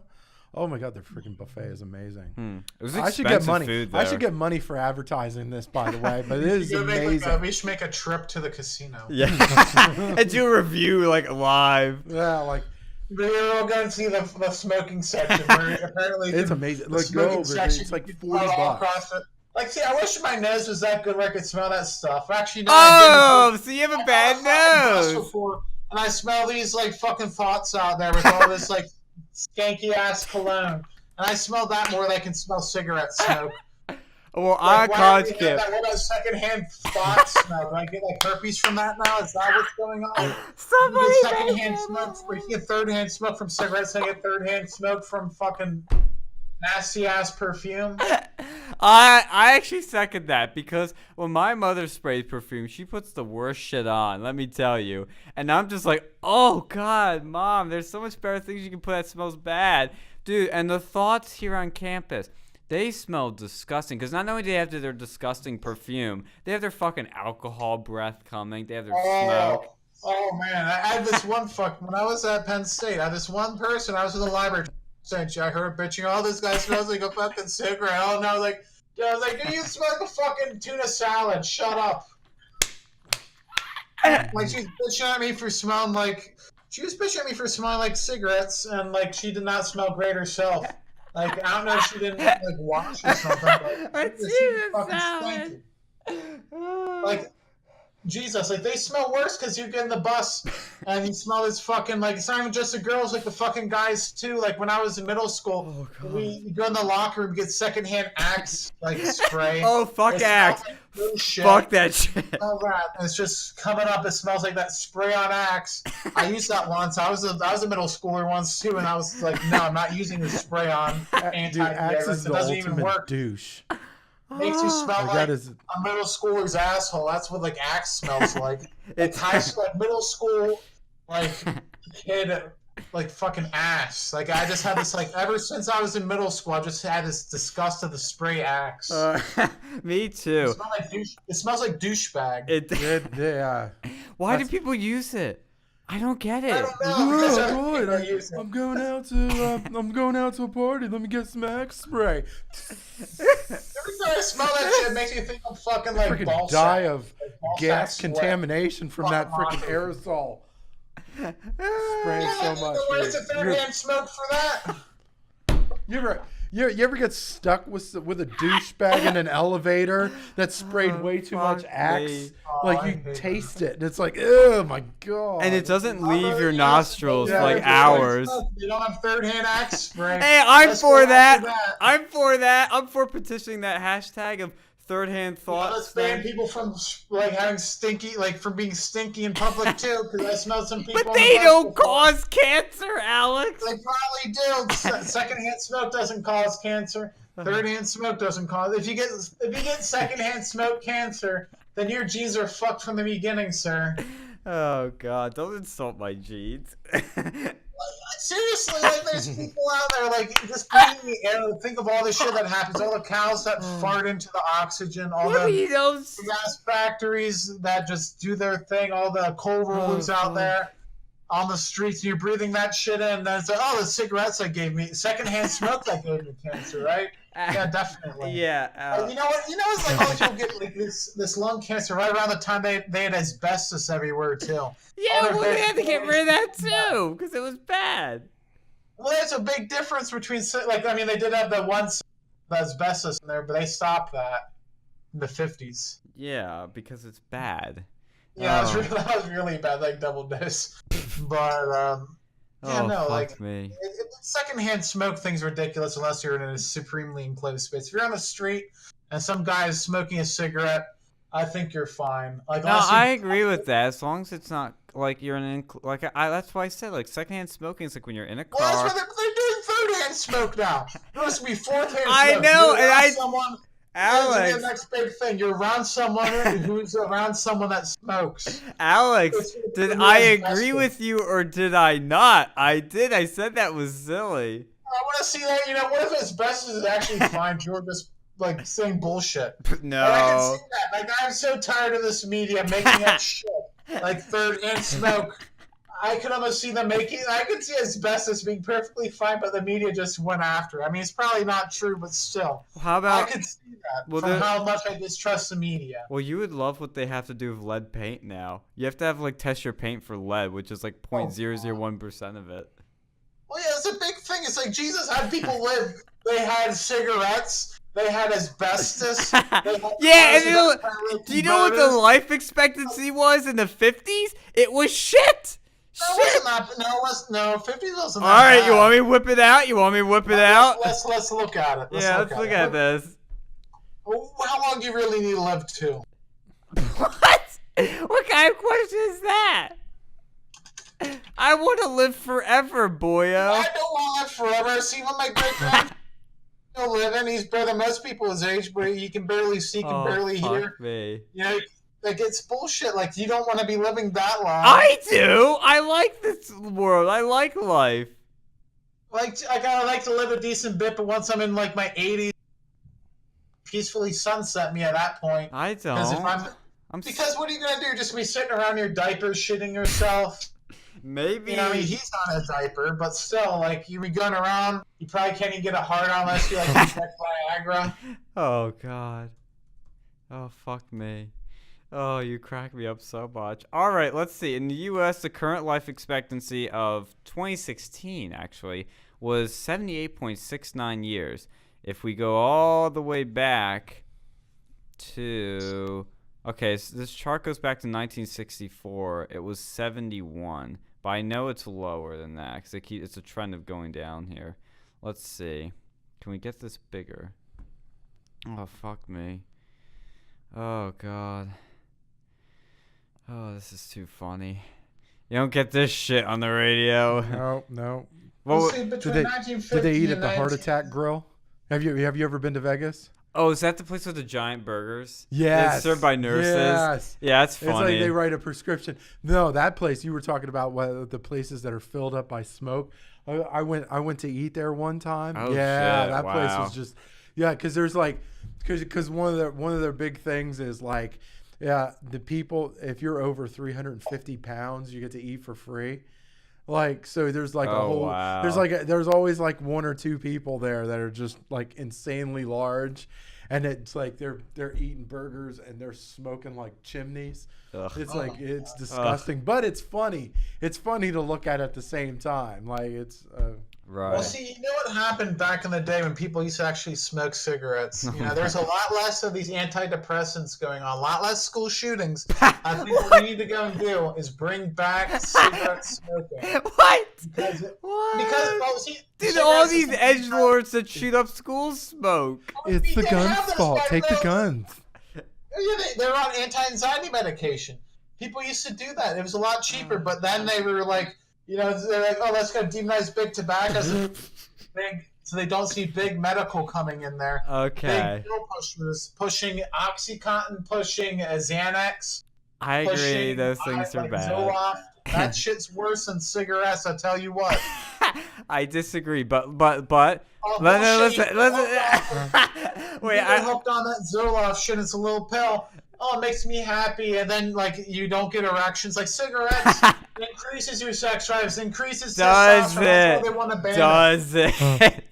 Yes, it does. There's nothing like. You look at men back then. You did not see you didn't see all this soy addiction back then. You didn't see all this like depression back then. Even the Great Depression, they were still kicking it pretty, better than people today can handle it. And they were smoking cigarettes. Have That's you why. heard of correlation does not equal causation? Well, I saw a study saying that cigarettes increase testosterone. I saw a study about I that. saw something on the internet. It must be true. I bet it is because I'm you don't fucking see with you don't see that many soy boys smoking cigarettes. You see them, they'll be like, jacking off in their My Little Pony costume or something, but they won't be smoking cigarettes. They'll be taking Zoloft, but they ain't taking cigarettes, and Zoloft has a hell of a lot more. Interesting visual and all. I'm going to state the life expectancy, and then we got to move on to our last topic because we've been covering some grounds today on some interesting tangents. But the world... Oh, this is the world... Oh, this wasn't America. Oh, let me change this. Okay. The North American life expectancy in 2016 was 79. In 1960, it was 69. We jumped 10 years in life expectancy. That's pretty damn good. But anyway, we're going to go to a topic that just made me laugh. There is a 27-year-old Indian man who wants to sue his parents because he didn't give them consent to give birth to him. He said, quote, "I want everyone in India and the world to realize one thing, that they are born without their consent. I want them to understand that they do not owe their parents anything," unquote. another quote where he said, quote, "If we are born without our consent, we should be maintained for our life. We should be paid by our parents to live," unquote. Is this guy the greatest troll alive or fucking what? He's pushing this anti-natalism, I think that's how you say it, movement, which is basically what he just described. So, yeah, what do you guys think of that? Oh, so that's why there's so many 40-year-olds still living with their parents. Oh, God. Oh, yeah. I always ask questions now. I guess this guy is shedding some light on the situation. It's pretty fucking woke. It's pretty woke, man. Yeah. Yeah. What do you think, Alex? I don't know. I see that over there, and I'm just like, on the one hand, I can understand why he's kind of making a joke. Because, like, I mean, to be it is kind of true.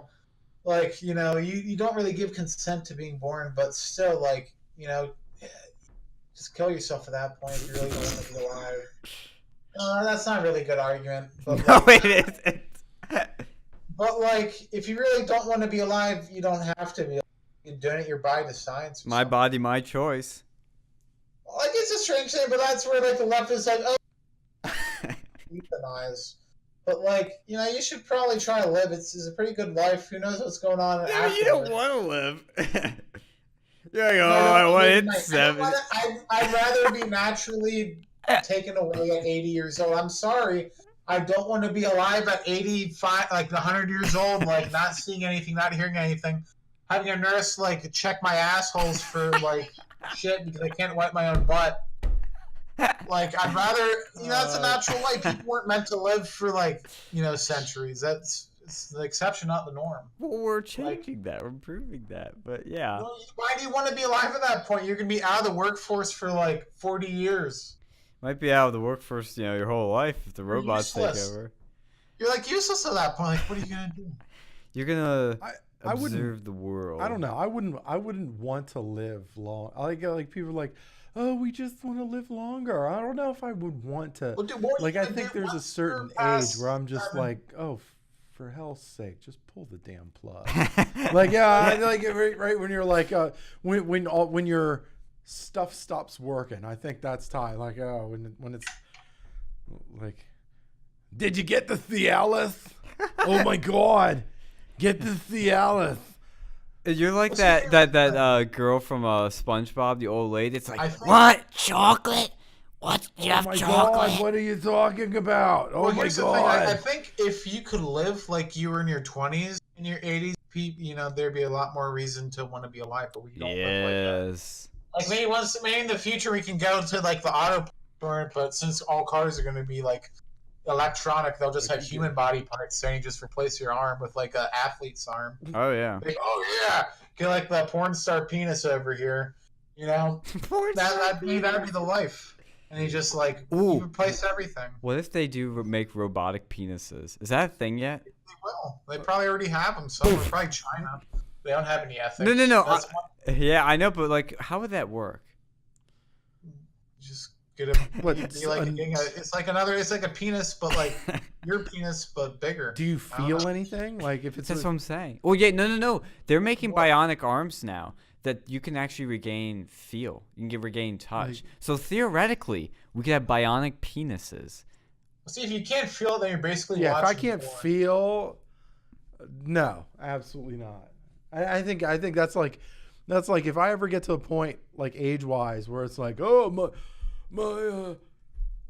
my prostate is the size of a volleyball, and I can't speak right, and I can't have an erection, and I go, no, it's time to Sounds go. like Bernie right now. Check it out. Check me out. I'm good. I'm not. Yeah. Yeah. I understand that. It's just I like living.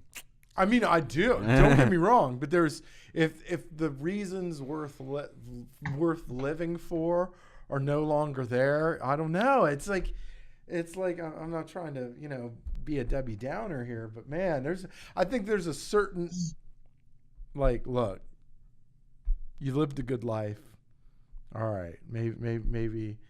Because these people are like, oh, I want to live to be 110. Why? The last 40 years of your life, you're going to be like, Well, see, like, I can only imagine the shit my grandparents must feel like. You know, they're born in, like, the 40s. They got to see the 50s, and now they're seeing all this shit going on. I'd be like, fucking hell, I wish I could have just, like, passed away earlier.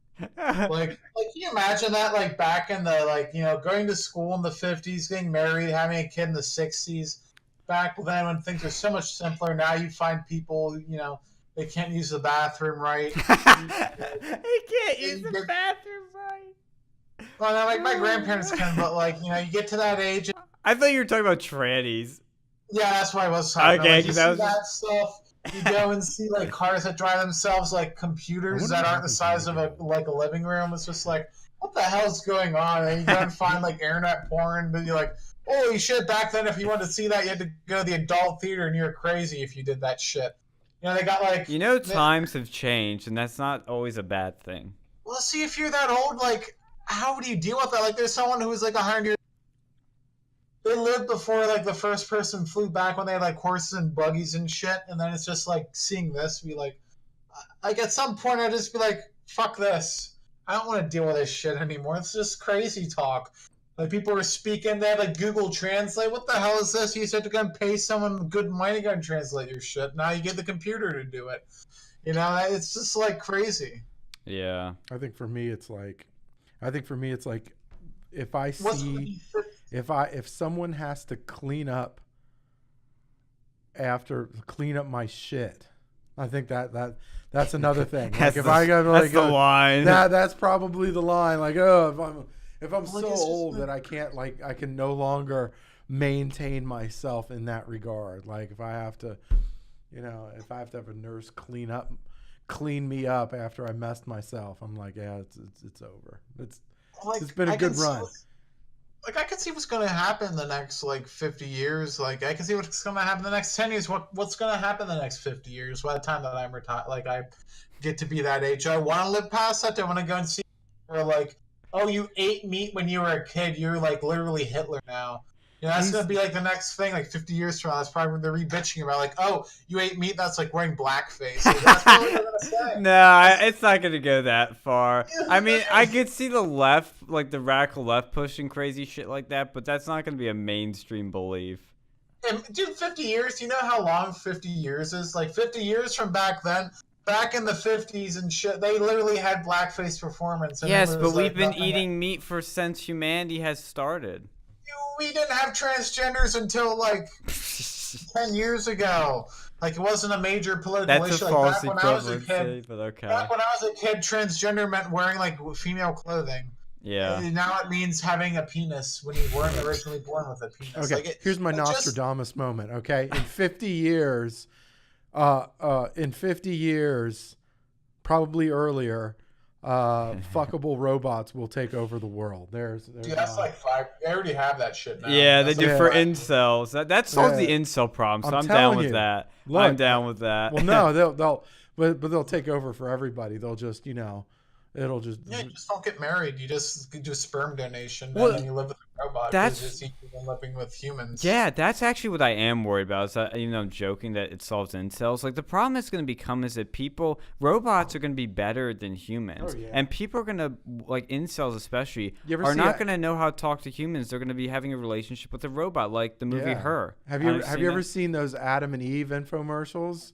Like, oh my God! I extrapolate that to a full robot, right? It's gonna be crazy, awesome robots out there. Oh yeah, you're like, and it's gonna be like the incel uprising. That's what they're gonna have. It's just like, okay, you know, instead of dealing with a real one, I'm gonna deal with a robot that I can do whatever I want to deal with. Yeah, people laugh when I say it.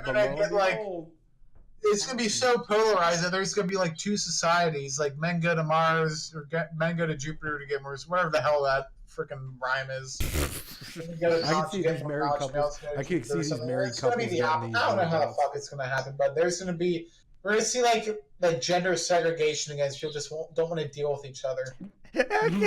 Yeah. Well, I do see this again, the AI being an issue, because like I just said that. You know, we're not going to know how to interact with humans anymore. Or, well, not really not know, but we're not going to want to. Or at least some people aren't. And you're just going to get this weird thing where we're going to have a relationship with a machine, which isn't really a relationship. And how is society gonna be like that? Is it gonna be, more like, because like now you see fucking people, like when you're in a restaurant, I have a challenge for you guys, listeners. Go to a restaurant, sit down, and look around, and count how many people are on their fucking phones. Especially when they have another person at the table. There's nothing that triggers me more when two people are in a restaurant at a table and they're on their fucking phones. You're there to interact with people, okay? You can put down the goddamn phone for like 2 seconds to talk to a normal human being in person. Phones are supposed to help you connect with people that aren't immediately with you, but when you are with that person, you don't need the goddamn phone. So what happens? I got a response for that though. So what Sure. happens when you run into the asshole that's like, "Oh, well, I'm paying good money to eat here. I'll do whatever the fuck I damn well yeah, well, they please." can. I'm not saying, force this on people. I'm just saying as Yeah. a society, we need to look at Yeah. ourselves in the mirror and say there's something wrong here. Let's change this. Because Well, it's not going to happen. Like, the only way that's going to change is when people start to rise up and they're going to go and join like Amish no, life. you don't need to do that. You just need Well, to that's have. what's gonna happen because all this shit. It's gonna be in the future. You can be like banging robots on the internet. Like 3D sex is gonna be a thing. You're gonna literally 4D. live on the internet, watching screens more than you're watching the actual world. It's just be like an existential crisis. You're gonna be like, the internet's gonna go out for like an hour, and you're gonna be like, holy shit, what am I gonna do with my life? And they're just gonna move to these Amish communities. That's what's gonna happen. No, you just need self-control because, like, when I'm with people, I put my phone away. Like, sometimes I whip out to, like, show a funny meme or something, but it's all about self-control. And this is something you can do with anything, but people don't have self-control or don't want to, I guess. And if you're, like, I remember when I was in California and we were at this restaurant that literally looked like the inside of Titanic. The funniest fucking part about it was that nobody was on their phones. And I noticed it. I was shocked by it. And I was like, isn't this refreshing? I mean, it pisses me off more when it's in movie theaters now because I'll be watching a movie, which is a fucking screen, It's fucking entertainment. And these people they whip out their goddamn phones. They have the brightness up all the way. It can't be low. No, it's got to be all the way. So it's this fucking, like, spotlight coming out of their seats. They're Snapchatting the fucking movie and like, oh, look at me, I'm a fat ass. Oh yeah, I could talk. I mean, I'm only in the movie Maybe theater. they Don't show worry out about it. smoking in theaters and Hey, in so the what are restaurants you again, doing so today? everyone has something else upon their hands. No, it's keep your hands in your goddamn pants or your pockets. To be honest though, I hate like. that shit. So I myself. believe one of my Yeah. internal beliefs is I believe that we as humans we have a pleasure and suffering balance. Yes, right. We have that's what Scott Adams talks about. right. Yes. So yeah, I think we have like we eventually find that center in one way or another. Like if we seek pleasure, we're gonna eventually go back to that center. That's why whenever you take drugs, Yes. right, you're gonna Yes. need more drugs for that same Yes. effect. That's Yes. your body reaching that You're center, nailing it. the center of the pleasure suffering, balance. And like the people that suffer, like the smallest things in the world are like the most pleasurable to them. Yes, because yes, that's yes. their body trying to reach back to that center. But I think we're Well, that's what I'm saying is going to be a problem with the AI and like with Yeah. jobs being displaced is people don't have enough pleasure. Mhm. Because Scott Adams talks about the exact same thing. Yep. And it's a good way of looking at the world, which is we Yeah. are pleasure like tanks. If we don't Yep. have enough pleasure, we seek more of it. Right. So what do people do? They drink, they do drugs. That's why when I'm at a party and I'm having enough fun without any of Right. that stuff, Right. okay? And I think more people should train themselves that way. I don't need alcohol or want it because why would I drink something dangerous when I'm already having enough fun without it? I knew you were going to say that. It's like- But do you get my point, which is... Well, no, I think that phone's more addictive than alcohol. There's several times more. Yeah, because yeah. It shows your attention span. Like, Jesus, you gonna look on that? Like, like back in the day, like I had a conversation with someone on Facebook, and they're like, phones aren't all that bad. Like, no, dude. No. Back in the day, you could have a conversation without pulling your fucking phone out. You go and like read an actual book. Like, it's so hard these days because it's just like, I can check Facebook or Instagram or Snapchat or YouTube. There's so much shit being thrown in your fucking face. You're pushing that dopamine button every time you play like fucking Candy Crush. Like, You want me to read a book? Is that on my Amazon Kindle? What's going on? It's just gotten so beyond like it's been like probably the most disruptive technology in the last 20 years. Like the fucking cell. I agree. Like, it's by far the most disruptive to people. Like it probably does so much damage to you. Like every time you go and look on there, like, oh, I need to check my whatever account or play this stupid game. And like it's more addictive than fucking like World of Warcraft because you take your phone with you everywhere. You'd be at work. I see so many like coworkers on their fucking phone. Like Jesus. Yeah. Like that's like ugh. I know. I feel the exact same way. It grinds my gears too, because it just shows that people.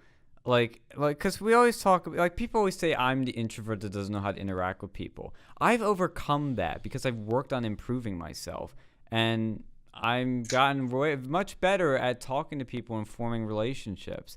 But I look around, I realize I'm not the one that's bad at it anymore. It's a lot of other people because they're on their goddamn phones, and I'll be the one sitting there not looking at them like, I'm here, let's talk like humans.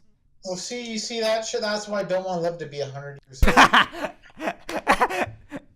Well, maybe well, if you keep living longer, then you'll still be that movement against it. No, you'll be that. Oh, I know it is, but it's like, I don't know how to fix it. I really don't know how to fix that problem unless you make non-phone interaction more rewarding, which I don't know if that's possible. The way to fix that is to become like a fucking Amish person. That's how to fix it. Because there's no other way you can really fix that issue. Like you have to go like completely off the fucking web. And I mean, maybe we gotta make some money now, and I gotta make some money for the next 20 years. Buy a farm, completely disconnect. I don't want to completely disconnect though. That's just no. Like, that's what's going to happen. Yeah, but that's the problem. When you completely disconnect from the world, then you're disconnected. Like you can't interact with anyone. That's the problem I have. Interact with people that are your neighbors. Go to, like, I don't like my neighbors. Well, there's some good neighbors and be like, hey, you don't like to do that shit? How about them cows? You know, look at that shit. Look at that fucking cow. How about them cows? That shit's cool. You know, cows are not cool. In the backyard if they haven't banned guns by this point. Like this is so awesome at that point. It's just be like, oh, I don't have to worry about what people think of me on the internet. Like, oh my god, that's what I want to live in. Where it's just like, you know, hey, like where you said shit back in like fucking second grade, and it's like gonna bite you in the ass. I don't like that. Well, don't have a Facebook or Twitter then. But well, no, because then everything's still linked. They can still find shit on you. Like, yeah. Like, you know, at that point, you know, better off just going completely without. Okay. Live like the founders wanted you to, not the like founders.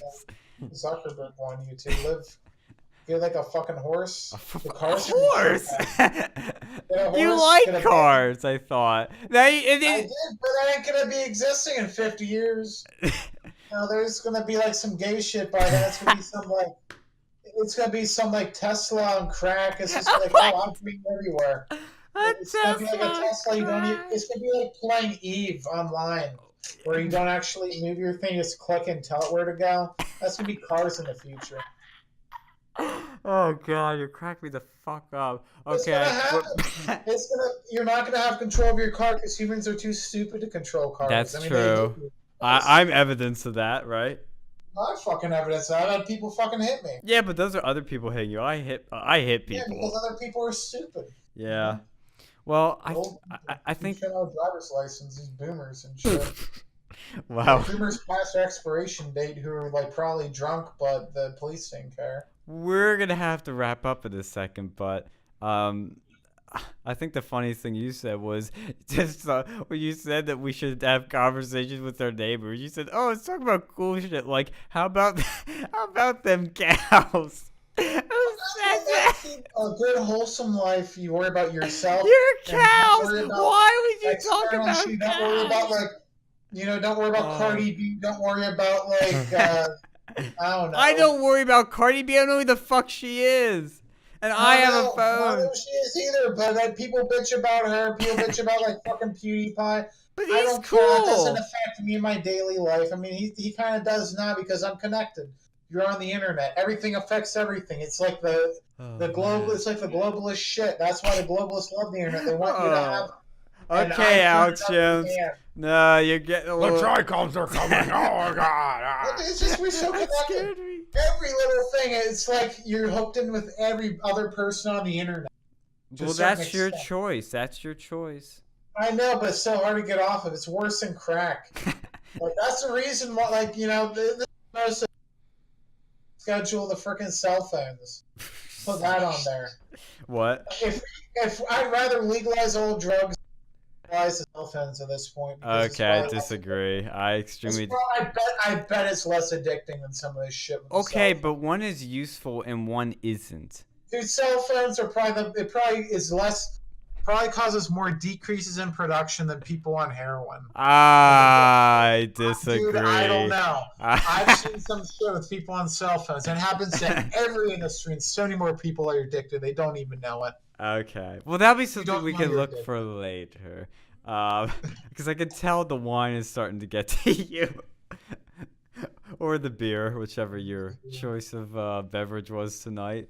Do you have any last words, Dictator Phil? Because we kind of went on rants there. We'll end it the same way we kind of trailed it. America is the greatest country on earth. Damn straight. Yep. Thank you for listening. We'll be back next week with more real news.